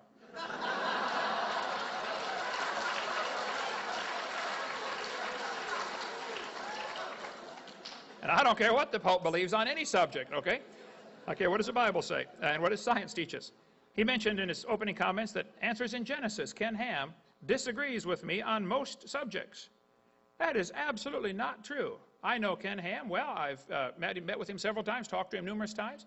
He and I disagree on a couple of little things. We agree on 99% of the things, and on the other 1%, he's wrong, I'm right, but it's real simple. Okay? But I sell his books and support his ministry, and I think you're simply wrong if you think there's a vast disagreement there. Just little minor stuff that doesn't amount to nothing. He said this argument's only going on in America and New Zealand. Well, that's not true, first of all. I've spoken in, 32 countries now. This argument's going on every place. There are creationist organizations all over the place. And even if it was only going on in America, it still does, that's no evidence for one side or the other. The argument ought to be going on everywhere. And I'm thrilled this university would allow something like this to happen. I wonder how many teachers they have, how many courses do they offer here on biblical creationism, just to give the kids the other side. Go check your library. You'll find thousands of books about evolution. I bet you won't find 5 on creation, from the creation perspective. You may find some evolutionist wrote a book about creation, blasting it for some reason. Folks, is this an education do you get educated or do you get indoctrinated in places like this? I'm sick and tired of them lying to support their theory. Don't tell me about the vestigial structures. What evidence do you have to show us evolution? Not homology. Similar bone structures in the arms they mentioned earlier. Yeah, that proves a common designer. The Honda Prelude and the Honda Accord have quite a few interchangeable parts. Doesn't prove they both came from a skateboard. They have a common designer, okay? So all the evidence I've seen he's presented tonight is either mistaken or can be interpreted for creation. So I stand my ground. I still believe the Bible's right. Thank you.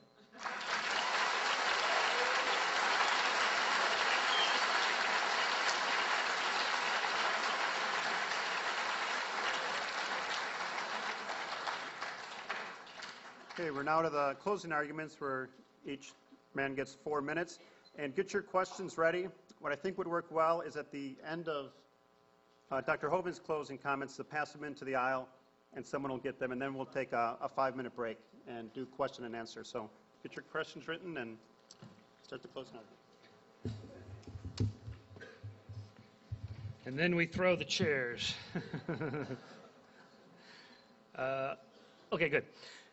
I'll get 4 minutes. Okay, so this is an important concept to understand about explaining how things evolved.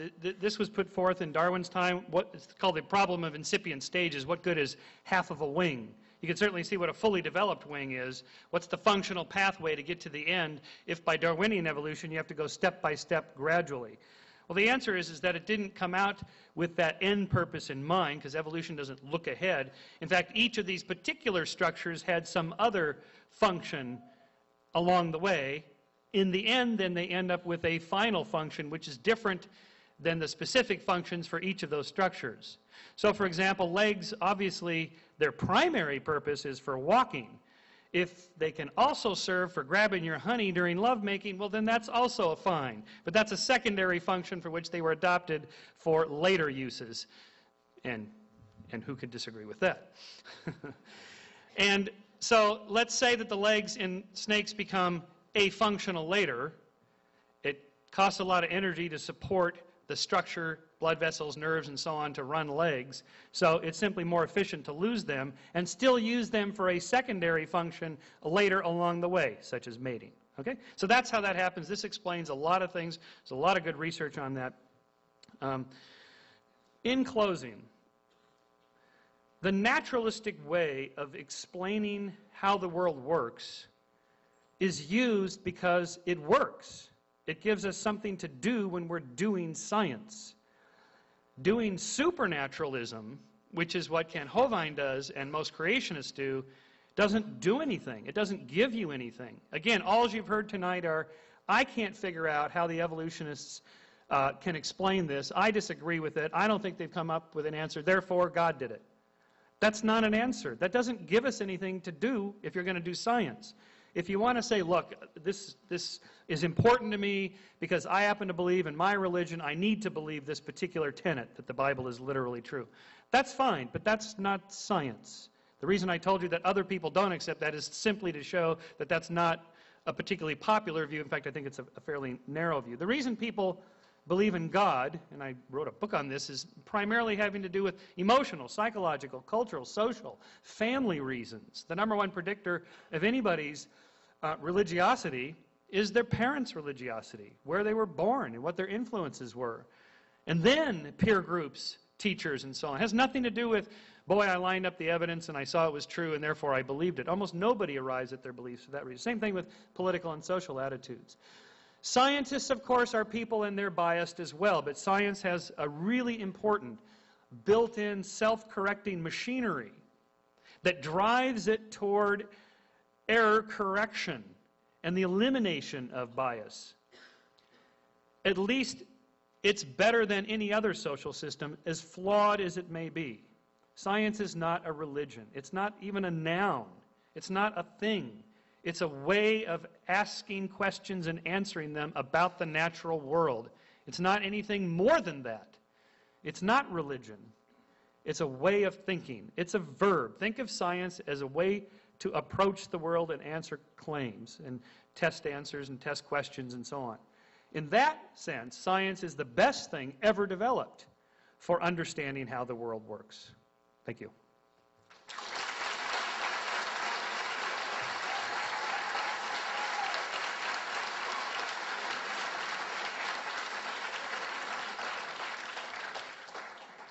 Okay, we have a new idea on the questions. When Dr. Hovind is done with his closing arguments, pass them to the aisle, and the people at the end of the aisles, pass them down. The aisles are jam-packed. Like you said, there's no fire marshal here. Good thing. But do that when he wraps up his closing arguments. Then we'll have a 5-minute break, and we'll do question and answer for about 45 minutes, getting as many questions in as we can. Now, Dr. Hovind, your closing arguments. All right. Yes, sir. Thank you, sir. All right. There must be a misunderstanding here. I don't believe I ever said tonight that science is a religion. I said evolution is a religion. Evolution is not part of science. That's the point. I think you're missing that, Dr. Shermer, and I'll just reiterate that. I'm not against science. I happen to like science, okay? So, no, I'm not against science. Now, the Bible says in Romans chapter 1, because that which may be known of God is manifest in them, for God hath showed it unto them. For the invisible things of him from the creation of the world are clearly seen, being understood by the things that are made, even his eternal power and Godhead, so they are without excuse. You will have no excuse when you stand before God. Say, well, I believed in evolution because of the evidence. No, somebody might have led you to believe that, Just like some people lead their followers to believe if you blow yourself up and kill, an Israeli, you get to go to heaven and get 72 wives. Okay. Well, you've been misled, all right? The Bible says they're without excuse. Verse 21. Because when they knew God, they glorified him not as God, neither were thankful, but became vain in their imaginations, and their foolish heart was darkened. Professing themselves to be wise, or in the Greek, that's the brights, they became fools and changed the glory of the uncorruptible God to an image made like to a corruptible man, and birds and four-footed beasts and creeping things. That's evolution. God gave them up. That'd be a horrible thing if God gives up on you. To uncleanness through their lusts of their own hearts, to dishonor their own bodies between themselves, who changed the truth of God into a lie and worship and serve the creature more than the Creator. Yep, got to go meet Lucy, who is blessed forever. Amen. For this cause God gave them up to vile affections. For even their women did change the natural use into that which is against nature. And likewise also the men, leaving the natural use of the woman, burned in their lust one toward another, men with men working that which is unseemly, and receiving in themselves that recompense of their error which was meet. Romans 1 tells us why God's going to have to judge this world. They knew God, spent 7 years witnessing for him, and then turned their back.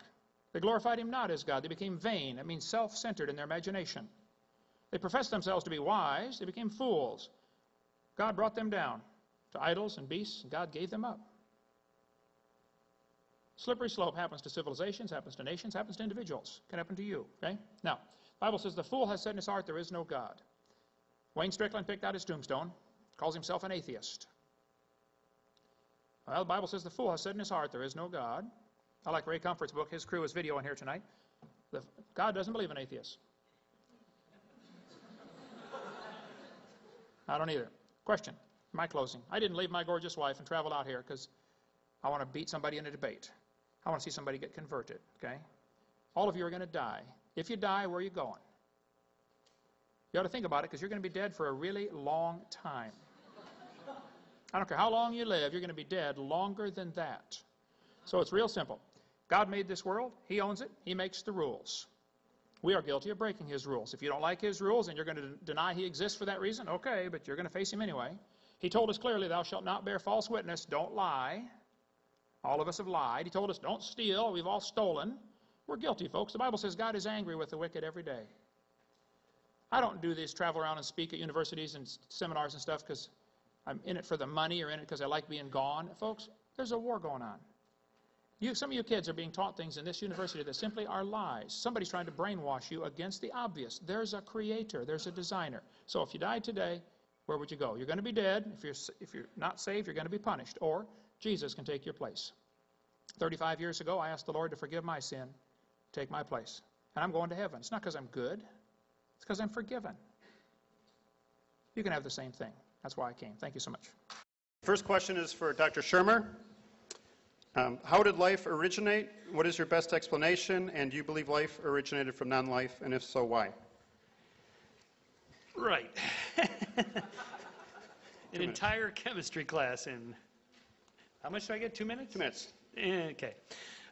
First of all, origins of life questions are not evolution. Evolution is a theory that deals with how life changes when it already exists. The origins of life is really a chemical question. It has to do with chemistry, not biology. But that aside, we have some reasonably good theories, although they need a lot more work because this is a fairly new science, of how inorganic molecules become organic molecules.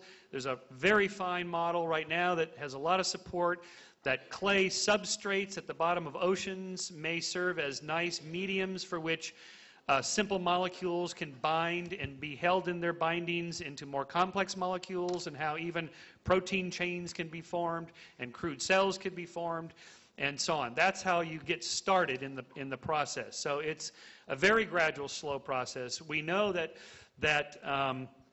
it can be done just by the input of energy, either ultraviolet radiation or a spark of electricity, these sorts of things. These experiments are rather crude. No, there's not a little creature crawling out of the test tube, of course, but there are at least these early rudiments of life, the beginnings of it, these basic structures, protein chain structures, monomers become polymers. All this happens just by the input of energy. It doesn't require a top-down designer. In fact, it's a bottom-up process that's just built into the laws of nature. Okay, Dr. Hovind? I think the complexity of life is so great that there just simply had to be a designer. It's not possible to happen piece by piece. All the experiments so far in the laboratory to try to produce life, Miller, Operin, Urey, have really made the problem more complex. In this picture here, they show they're using methane, ammonia, water vapor, and hydrogen. Notice they exclude oxygen. They call it a reducing atmosphere because they know if there's any oxygen, it'll oxidize whatever tries to get together. All they've been able to do so far is get a few little amino acids, which is kind of like getting a few letters of the alphabet by randomly dropping toothpicks, okay? That can happen, I agree. You could drop toothpicks and make letters of the alphabet, but that would not explain how you get an entire book. And the difference from a few amino acids to one living cell is like the difference between a few letters of the alphabet and a whole book. It's just orders of magnitude. Now, if he wants to believe that, he can believe that, but again, he's left science and gone to religion. And if he says evolution only deals with after life is here, then he doesn't have a coherent theory because he needs to have something all the way back to the beginning, in my opinion. So that was it already? Watch my video number 4 on the table back there for more on that. Okay, question for Dr. Hovind. What is your strongest piece of evidence for creation? I think the evidence for creation would be the absolute impossibility of the contrary. If we were walking down the highway or walking down the road and we saw a swimming pool in somebody's backyard and you can see the waves splashing out the top a little bit, and I said, I think that pool only has water in the top foot, the rest is air underneath. Without even going to examine it, the other person would say, that's silly. It's impossible that there not be water all the way to the bottom. That's the nature of things. Okay? It is impossible that there not be a designer. Everything is just so incredibly complex, there had to be a creator. If you're walking through the woods and you find a painting hanging on a tree, you automatically conclude there was a painter. Even if you don't see any footprints, you don't see the person who made it, there had to be a painter. If you're walking through the woods and you find a building, you don't see any footprints, you don't see any people, you still conclude there was a builder. And if you see a creation, you conclude there was a creator.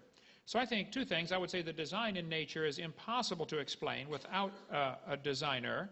And the idea of creation is true because of the impossibility of the contrary. It is impossible that there not be a creator for something like this. Rebuttal? Yeah, I think that says it all. It gets right back to my first slide. I think you should be more explicit here in step 2. Then a miracle occurs. Kent Hovind's answer to what's the best piece of evidence you have for the creation is the impossibility of the contrary. So all he's got is, I don't believe your explanation, therefore the default is my explanation. That's not an answer. That doesn't say anything. That's not any positive evidence in support of a position. Okay. The first law of thermodynamics says matter and energy is neither created nor destroyed. How do you account for the origin of matter and energy, and is your answer scientific? Would that be me? Yes. Yeah, 2 okay. minutes. Oh, I see. We're doing that back and forth thing. Operators are standing by for my tape. Oh, no. Well, this is standard. Doesn't evolution violate the second law of thermodynamics? No, of course it doesn't, because if you have input into a system of energy, such as the sun, then you get a reversal of entropy. That is, you get energy input, you get an increase in complexity and so forth, as long as the energy keeps coming in. Once the energy dissipates, then you get an increase in entropy. So then, okay, but what about the whole universe? And then we're going to end up back at these kind of ultimate questions. Well, then where did the universe come from, and where did the energy that created the Big Bang come from, and so on and so forth. And then we're back into questions that are sort of only quasi-scientific or kind of metaphysical, which we can speculate on, but that isn't really a part of science. We, with science, have to work on what we have. The second law of thermodynamics, I'm amazed anybody ever brings that up anymore. That's just kind of a non-issue for us anymore. Okay, I disagree strongly. I think the second law is a very valid argument against evolution. The second law tells us basically everything's falling apart, okay? The Bible teaches that clearly. Everything is waxing old like a garment. Here's Sue at 20. Here she is at 90. Here she is at 3,000, okay? Now, the evolutionists will say you can overcome the second law by adding energy. This is ludicrous. Adding energy is destructive unless there's something to utilize the energy. The Japanese added a whole bunch of energy to Pearl Harbor one day. They didn't organize anything, okay? We returned the favor a few years later and added energy to a couple of their cities and didn't organize a thing for them. Adding energy is destructive unless there's something to use the energy.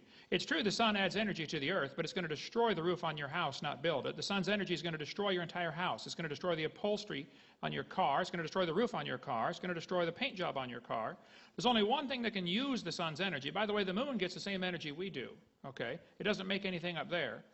The sun's energy is added to the earth, and chlorophyll is able to capture it and use it. So it's a silly argument to say, all you got to do is add energy and that'll fix it. That is simply silly, not true. Okay.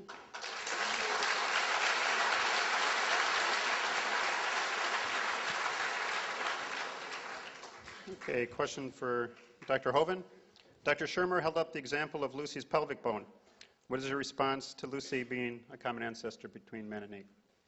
I give a 30-minute answer to that on video number 2 on the table back there. And by the way, he mentioned something earlier about, all I had was a religion, and he said, well, it's not, we need a better answer for step 2. Okay, well, all you have is a religion also. But see, I'm not asking for my religion to be paid for by taxpayers. You are. So the burden of proof's on you, not me. Okay? Lucy was nothing but a 3-foot-tall creature, probably some type of chimpanzee kind of animal. Charles Oxner had studied every single bone of Lucy and said it's not a missing link. He did what's called a computer multivariate analysis. I would point out, though, from a much bigger picture, no fossils count as evidence for evolution. None. You can't prove this critter. Go ahead and turn it on. You can't prove Lucy had any kids. And why would you think a bone you found in the dirt can do something animals today cannot do, which is produce something other than their kind?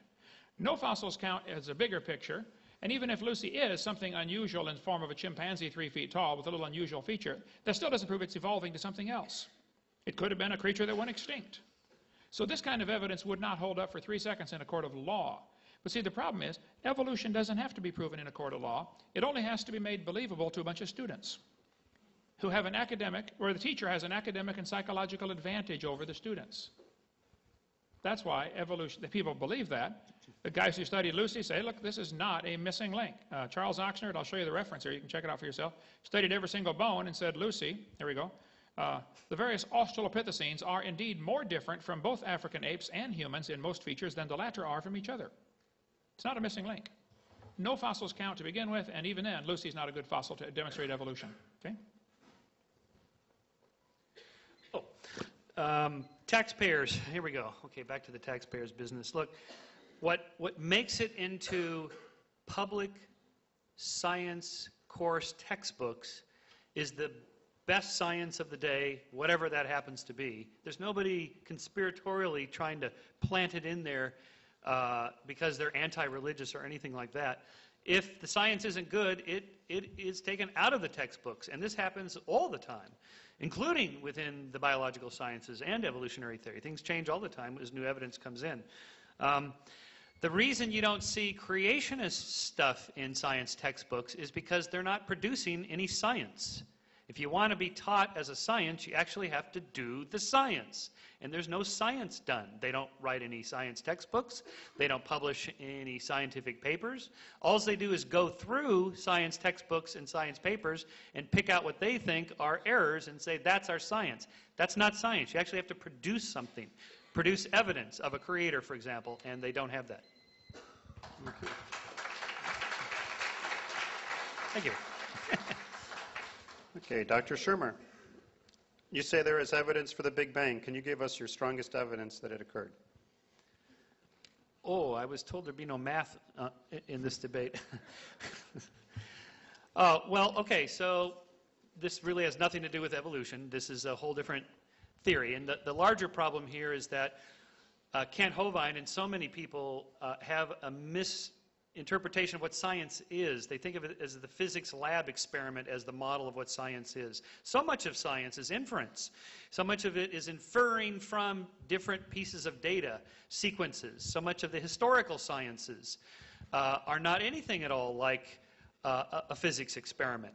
So when you say, well, the Earth is only 6,000 years old or whatever, well, look, this is going to throw out all of cosmology, astronomy, chemistry, biochemistry, geology, historical geology, paleontology, archaeology. Don't think this has to do with evolutionary theory.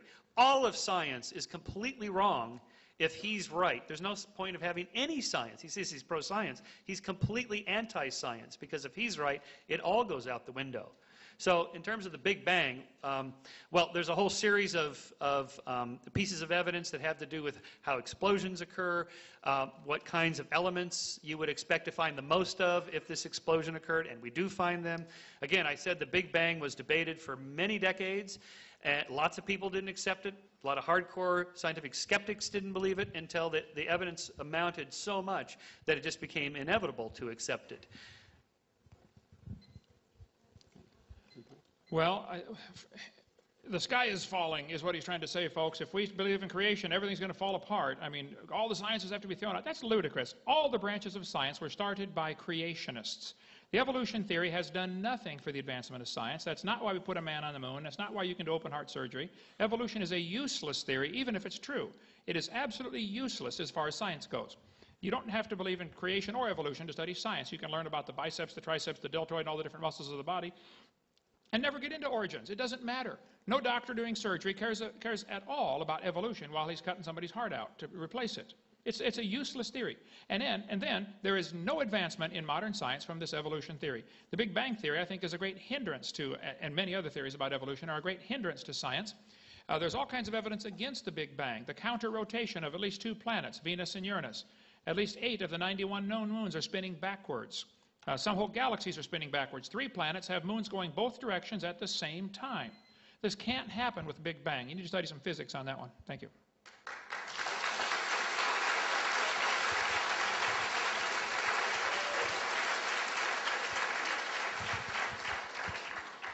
Okay, Dr. Hoven, you admitted that roaches become resistant to pesticides. Please defend your stance that this is not a beneficial mutation for their kind. Roaches become resistant to pesticides because some of the roaches in that population already had a resistance. When they dug up some of the guys that tried to find the Northwest Passage, we can shut it down, I don't have a slide ready for this. There were guys that froze to death trying to find the Northwest Passage up in Canada years ago. When they dug up and did an autopsy on them, they find some of them were resistant to penicillin. Well, that's interesting. Penicillin hadn't been invented yet. See, there are some people that already have a resistance to certain things in their system. So let's say you got 1,000 roaches and 5 of them have a resistance to a certain pesticide because of whatever reason. Okay, you put that pesticide down, it kills all but those 5. Those 5 then become the grandparents of everybody else, so the new roach population, and now you get a whole population of, resistant roaches. That happens. It is still a roach. It is only something already in the gene code that was selected. You selected for that particular thing to survive. In this case, artificial selection instead of natural selection. That is not a process that's adding information, and it's not a process that's going to turn a rock to a human. In 20 bazillion years, it's not going to happen. Okay, well, I'm not a big expert on cockroaches, although I like the hammer part. But these are fine examples of what we would call microevolution. The question is, how do we go from microevolution to macroevolution? One of the difficulties almost everybody has with this concept is that we evolved to consider ourselves in terms of time frames of years or decades. And it's hard to conceive of thousands of years or tens of thousands or hundreds of thousands of years. It just seems, impossible. It's counterintuitive. Yet there it is in the evidence. And so it makes it hard to grasp.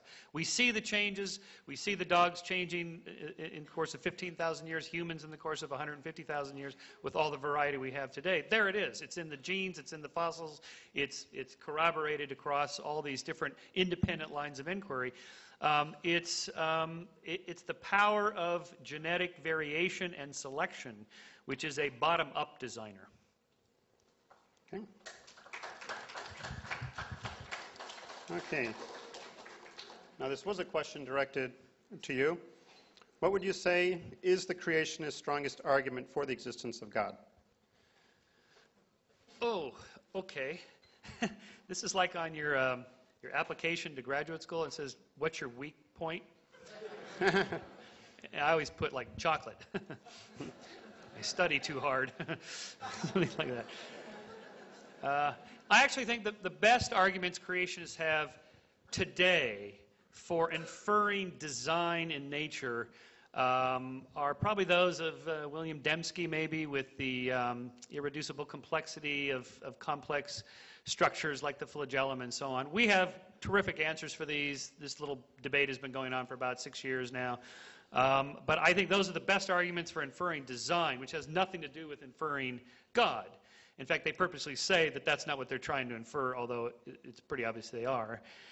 But still, in terms of what's the best arguments for God herself, I guess it would just be that it does look like the universe is designed. And in fact, let's just say it. It is designed.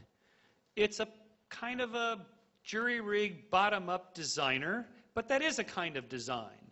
So when people intuitively say, you know, it just looks designed, why don't we just say, well, yeah, that's right, because it is. In a way, not a top-down intelligent designer, a bottom-up tinkerer designer, designed nonetheless, so the inference, in a way, is correct. I think it's interesting evolutionists argue against design using arguments they designed. Think about that one. This is the book he's referring to, Michael Behe's book, Darwin's Black Box, excellent book, showing how complex living systems cannot evolve piece by piece. There are too many interconnecting parts. They depend on each other. He uses the illustration of a mousetrap with 5 basic parts. You have to have at least those 5 parts. You remove any more, it ceases to function. Your car has thousands of parts. Some it can live without, or run without. Some it simply cannot run without. The hair on the bacteria, for instance, has a little tiny motor that attaches to the bacteria that allows that thing to swim around. That motor is so tiny, 8 million of them would fit on the cross-section of a human hair. The motor turns 100,000 RPM forwards or backwards. Now, if you want to believe that happened by chance, you're welcome to believe that, but that's an incredibly complex little motor and really micro-miniaturized. Anybody who's done any work with computers knows the smaller you try to make it, the more problems you start to have, and that's why the cost goes up for a laptop instead of a desktop. So, no, I think there's evidence of design every place, even down to the micro level. Okay.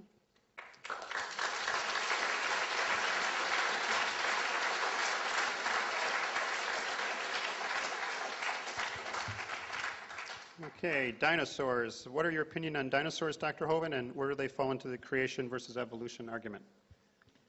That happens to be my favorite topic. I have Dinosaur Adventureland. My website is Dr. Dino. My phone number is 479-DINO. I have dinosaurs on my tie. I'm sick and tired of the evolutionists using dinosaurs to teach kids that they lived millions of years ago. The fact of the matter is that they were called dragons all through history. The word dinosaur was just made up in 1841.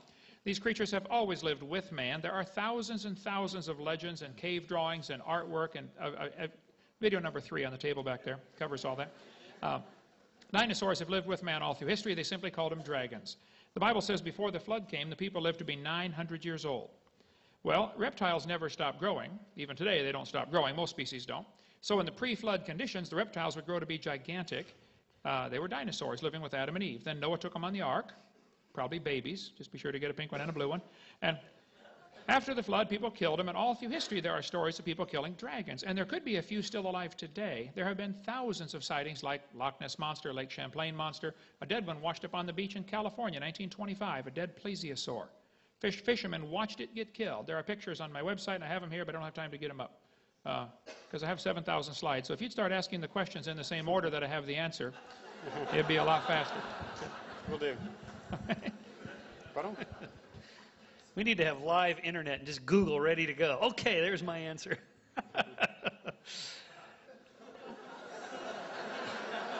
Why do you suppose fish died in the flood? How do you explain that? All these ocean swimming dinosaurs died in the flood? Just all of a sudden couldn't swim? Are we supposed to believe this? Where in the geological record have you ever seen a dinosaur and a human together? You never have. This is an empirical test. This young lady is shaking her head. Yes, you have seen a dinosaur and a human together? Good. Come see me later. Okay. This would be a falsifiable test of evolution. If you could actually find a dinosaur or a trilobite or whatever and a hominid fossil in the same bed, that would do it. That would be a huge point against evolutionary theory. Has never been found.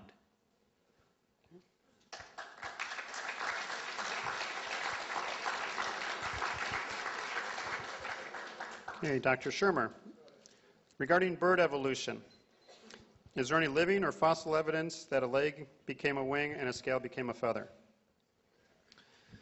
Yeah, good question. There's actually a fair amount of good evidence now for the evolution of birds from dinosaurs and the transition from scales to feathers and the transition from walking limbs to flying limbs. It operates in principle with the slide I put up with each part has a particular function that served some other purpose that in the end got co-opted for a different purpose. And the wing is a classic example, almost surely was once a thermodynamic regulator, a heat regulator, which then gets co-opted to use for something else later. Therefore, a half a wing has some purpose.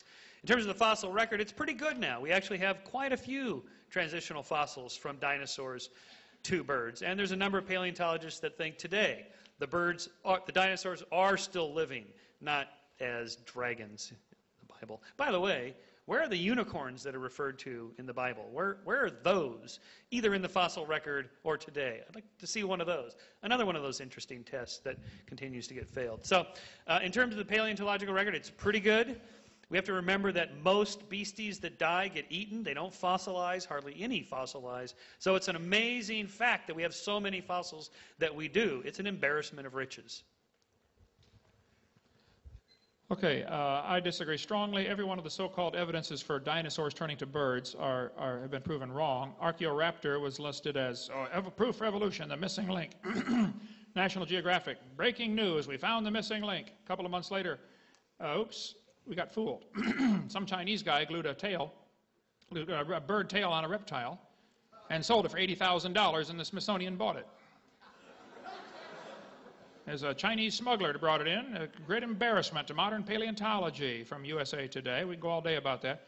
The tail was added by an entrepreneurial Chinese farmer. Yep. Which one you want to talk about? Archaeoraptor, the little dino fuzz, they call it. We got plenty of stuff on that. Video number 4, folks. You need that one. This dino fuzz is not dino fuzz at all. It's just simply a chemical reaction that takes place as things fossilize, and it's been proven over and over. There's considerable body of evidence that these fossil traces known as dino fuzz have nothing to do with feathers, Alan Fiducia writes, and he believes in evolution. So you're mistaken about that. Thank you.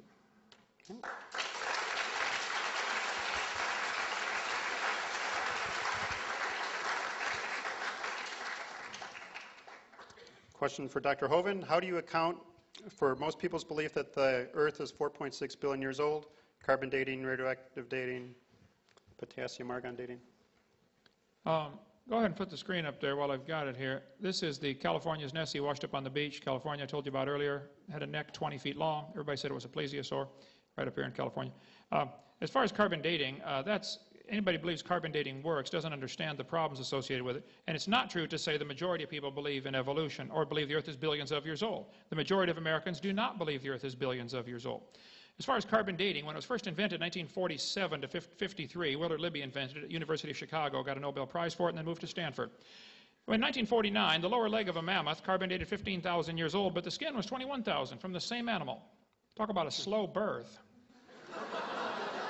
1963, living mollusk shells dated 2,300 years old. It's not getting any better. That's 14 years of practice with carbon dating.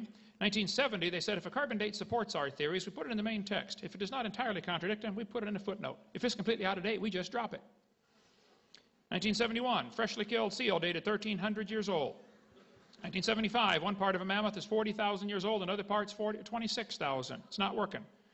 1981, it's not working. It has never worked. 1984, living snails, carbon date 27,000 years old. One atheist said, well, yeah, we know why that one didn't work. Okay, then how do you know any of them do work? If you know some of them don't work, how could you possibly prove any of the carbon dates are working? You can't. I mean, in a court of law, they'd laugh at you for bringing in carbon dating. 1992, two mammoths found side by side. One carbon dates 22,000 years old, another one carbon dates 16,000 years old. This is not an exact science, folks. 1996, up at Berkeley University, they used two different dating techniques. They found these bones are 53,000 to 27,000. That's a 96% error. This is not science. This is fairy tale stuff. It gets worse with potassium argon dating. You need video 7 for that one.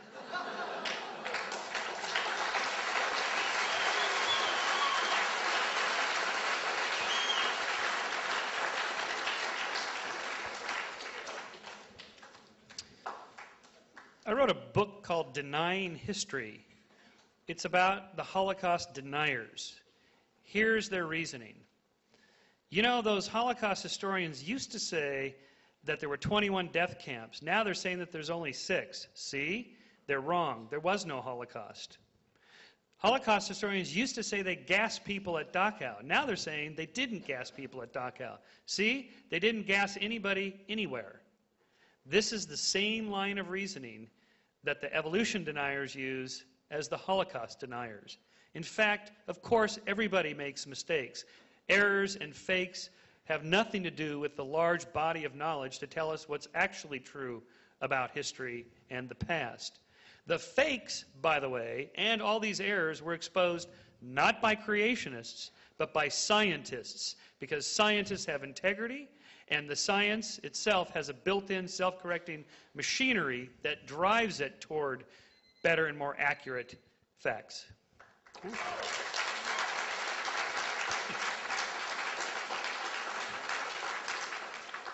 Okay, this is a little bit of a long one. Bacteria appears to be the most efficient reproducing organism on the planet.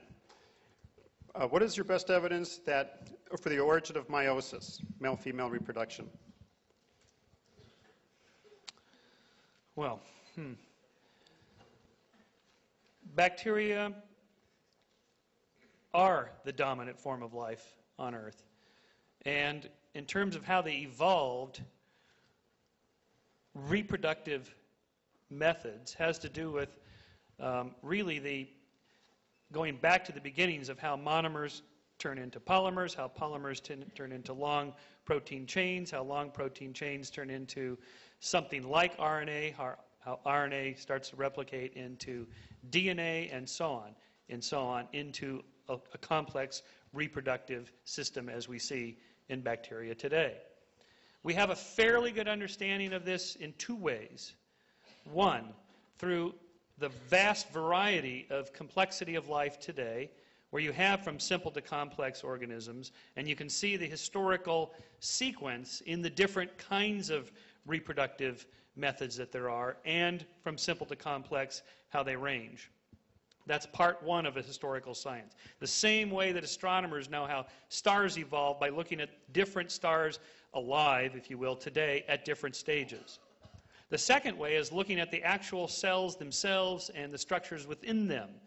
These complex eukaryote cells that we're composed of are actually composed of these very simpler prokaryote cells, which we just call these little structures like mitochondria and so forth, that were once themselves free-floating cells that through this symbiotic process of cooperation then coalesced into these larger structures.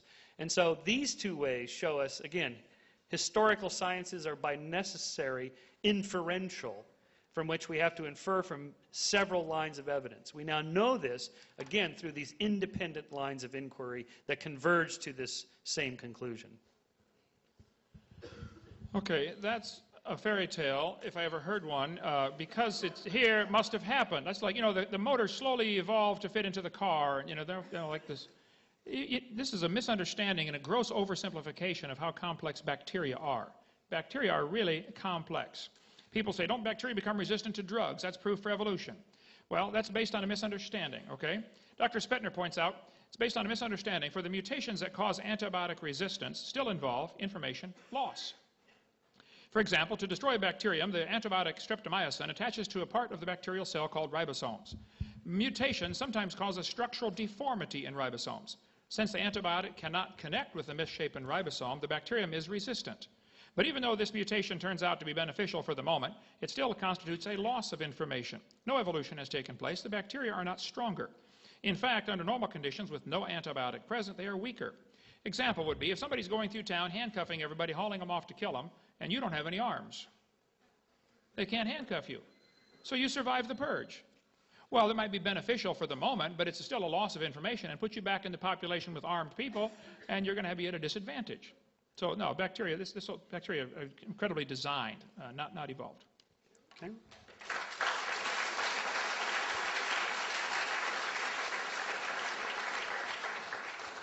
Question for Dr. Hoven. Please explain the claim that 97% of the DNA between humans and chimp are similar. Can you give me 10 seconds to get the slides up? And then I got 2 minutes. Okay. Yeah. DNA between humans and chimps is similar. The claim that the DNA is 97% similar is simply false, okay? It's about 95% according to the most, it used to say 98.6 in the textbooks. Here we go. Here, this textbook says 96% similar between orangutans and humans, 98% similar between chimpanzees and humans, proving a common ancestor 15 million years ago. Actually, Barney Maddox was the leading genome researcher on this project. He said, concerning the genetic differences, the genetic difference between human and his nearest relative, the chimpanzee, is at least 1.6%. That doesn't sound like much, but calculated out, that's a gap of 48 million nucleotides. And a change of only 3 nucleotides is fatal to an animal. There is no possibility of a change. Now they've discovered instead of 98% similar, it's only 95%. So there are millions and millions of differences. Now, if somebody wants to believe that proves common ancestor, they can believe whatever they want, but that's not common sense. I think it proves a common designer.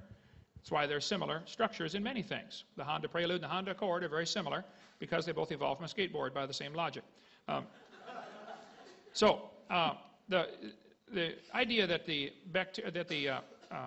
DNA code is supposed to prove some kind of evolutionary relationship is ludicrous, okay? The DNA code is so incredibly complex to begin with. I could point out that Microsoft PowerPoint and Microsoft Word have millions of exact lines of code. I mean, they're identical. I can click spell check in Word and I can click spell check in PowerPoint, get the same results. That proves this all evolved from Morse code over billions of years.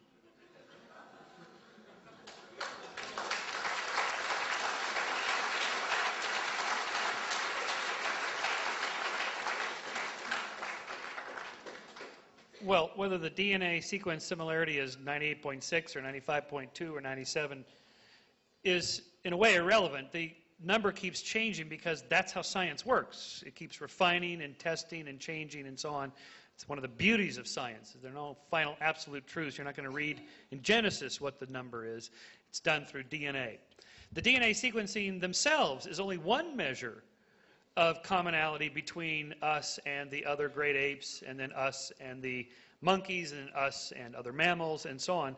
It's just one measure. There's a whole bunch of half a dozen different biochemical measures of similarity and differences. Then, of course, there's all the anatomical and physiological comparisons. Then there's the fossil comparisons. Again, I can't hammer this point home strong enough. It's this convergence of evidence from different lines of inquiry that leads us to these conclusions. When Vince Sarich first put forth that idea that we are more closely related to chimps because he had this one particular biochemical test, people thought he was crazy. But it is now supported simply because there's so much evidence from other lines of inquiry. Thanks.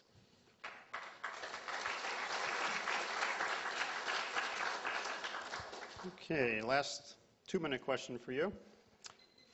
Humans need 11 systems in their body to survive: circulatory, muscular, nervous, skeletal, etc. 11? Was that 11? Yes. Okay. 11. Which evolved first? Which evolved last? Which evolved in between? Or did they all appear at once instantly?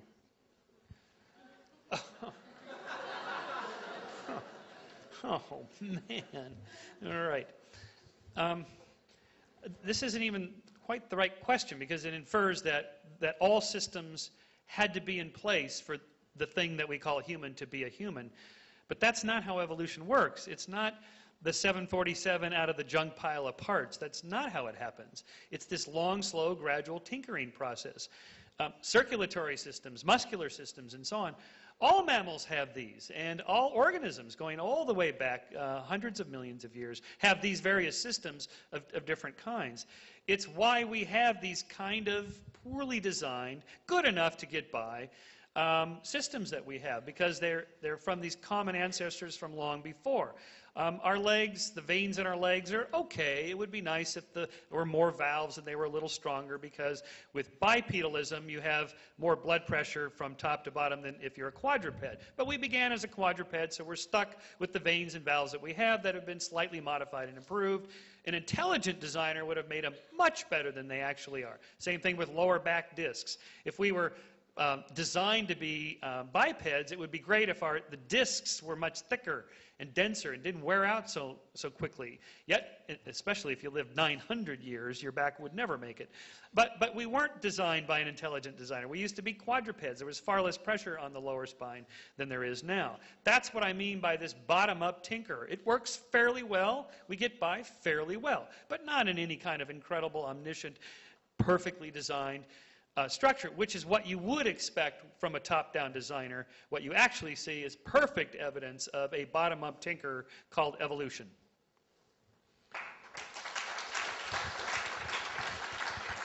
Well, I think much of the problem here is total misunderstanding. In the first place, we are not poorly designed. I think it's an amazing design. I think just one single cell in your body is more complex than the space shuttle, and the average human has 50 trillion cells. So it's ludicrous to say that this all just came about by chance and we're poorly designed. Secondly, poor design is a lousy argument for evolution.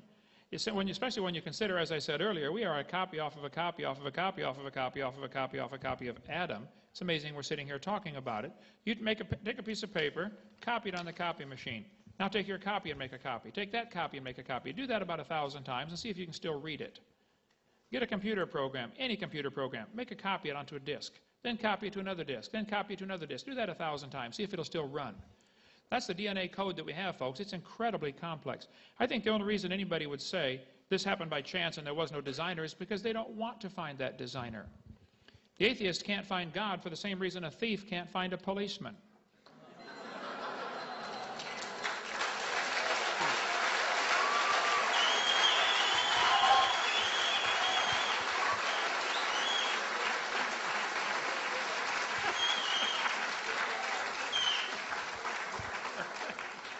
Okay, last question for Dr. Hovind. Why do you believe creation science is not taught in the public schools?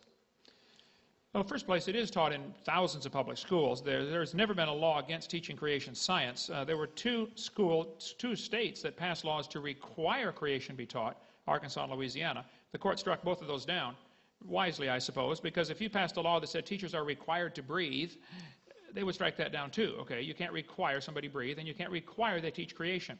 They never said you couldn't teach creation, and quite the opposite is true. The courts have ruled consistently you can teach it if you want, but it cannot be required. I cover that in all the court cases on video number 5 back there on the table.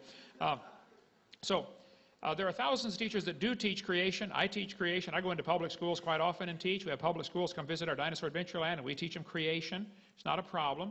There's no law against it.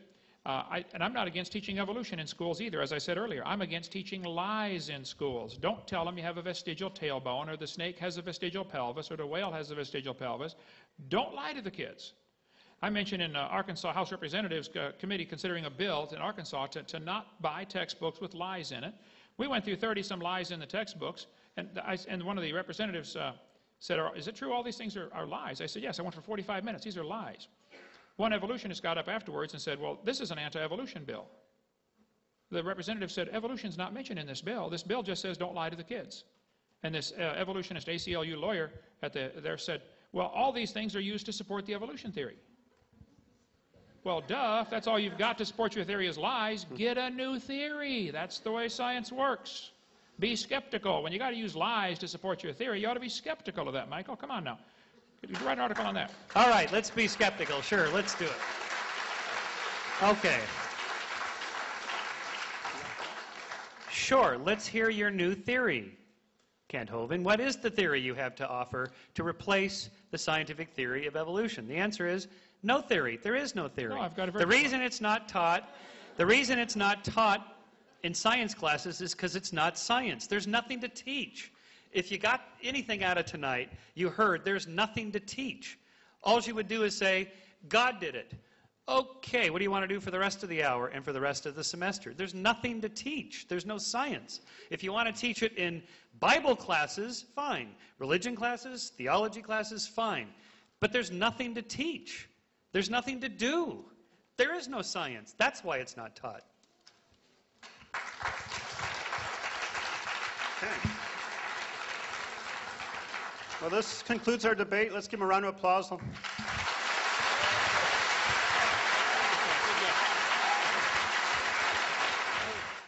We hope you've enjoyed this video series on creation, evolution, and dinosaurs.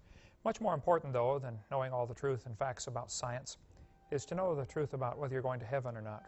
If you've never trusted Christ as your Savior, let me explain quickly what you need to do to go to heaven.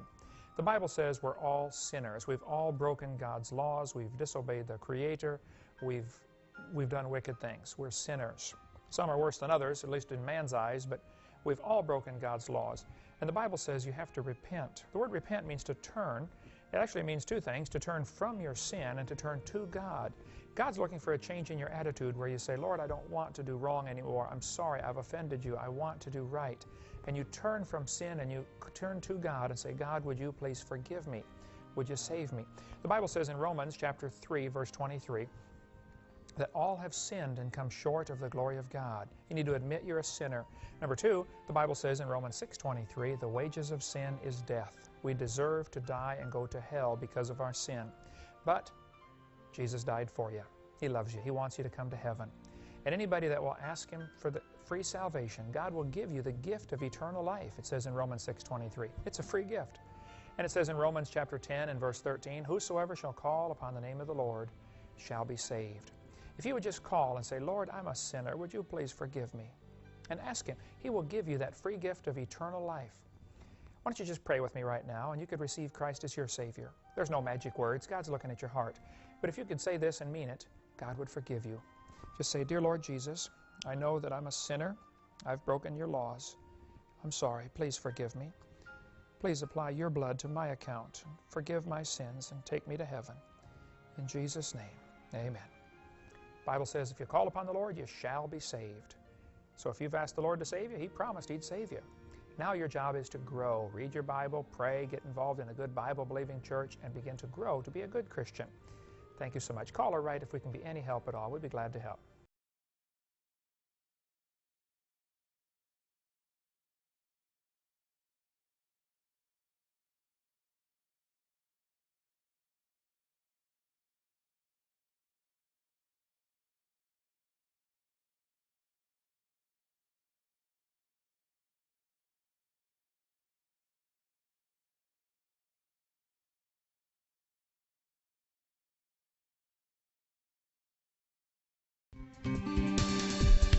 Do you want to know more about how to combat the godless theory of evolution? Creation Science Evangelism offers 4 great tools that help strengthen the faith of believers and win the lost to Christ. After 15 years of teaching high school science, Dr. Hovind began Creation Science Evangelism in 1989. We are a ministry that is dedicated to providing tools which will help you combat the evolution philosophy that is destroying the faith of millions every year. The first tool Creation Science offers is their powerful, life-changing video series. Over the last 12 years, well over 1 million videotapes of Dr. Hovind's seminar have circled the globe. They are reaping a harvest of souls for the kingdom of Christ, as well as helping restore the faith of many thousands confused by the evolution propaganda to which they've been subjected. These videos are available in English, Russian, French, Spanish, Japanese, and sign language. The Age of the Earth, first of the 7-part series, teaches that God created the universe about 6,000 years ago in 6 literal days. Could this be true? Can it be scientifically proven that the Earth is not billions of years old? This tape gives solid scientific evidence that the Earth is young and that the Bible is scientifically accurate. How did the environment of the original creation differ from ours today?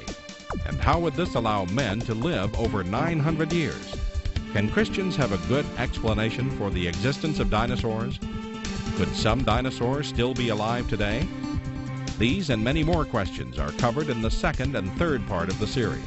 Evolution has permeated public school textbooks with false and fraudulent information. This video exposes nearly 30 lies commonly found in textbooks.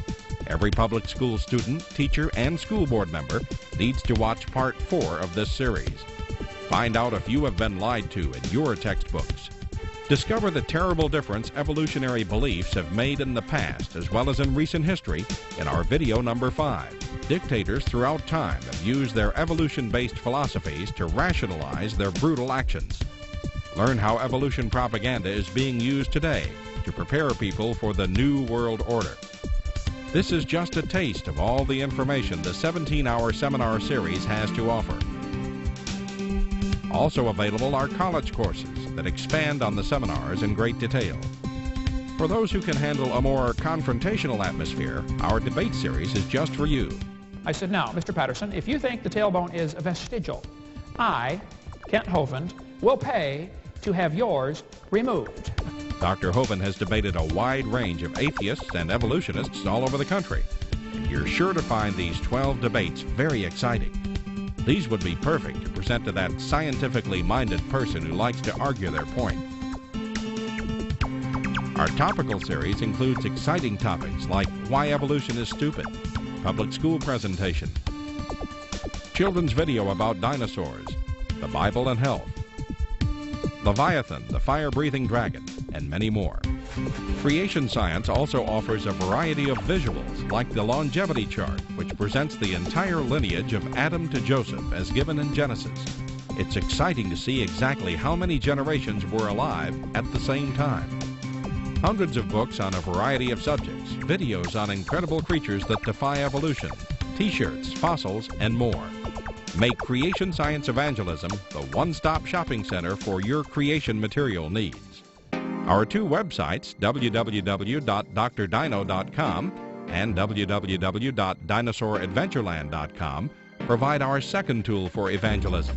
DrDino.com is packed with lots of information, from charts and graphs to articles and frequently asked questions. This is also where you will find more information on all of the products CSE has to offer. Dinosauradventureland.com is great for the kids.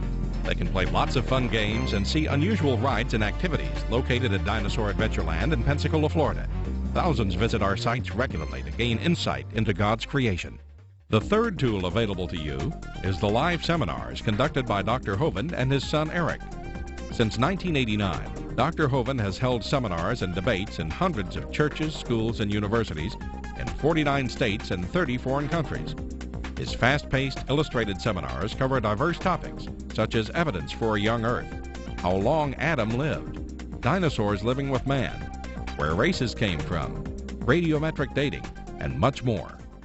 Our fourth tool is the new, exciting Dinosaur Adventureland. Many thousands have come from all across America to visit our museum, creation bookstore, science center, and theme park, where God gets the glory for science. Our unusual swings, rides, and activities each have a science lesson as well as a spiritual lesson. Captivate everyone from age 4 to 94.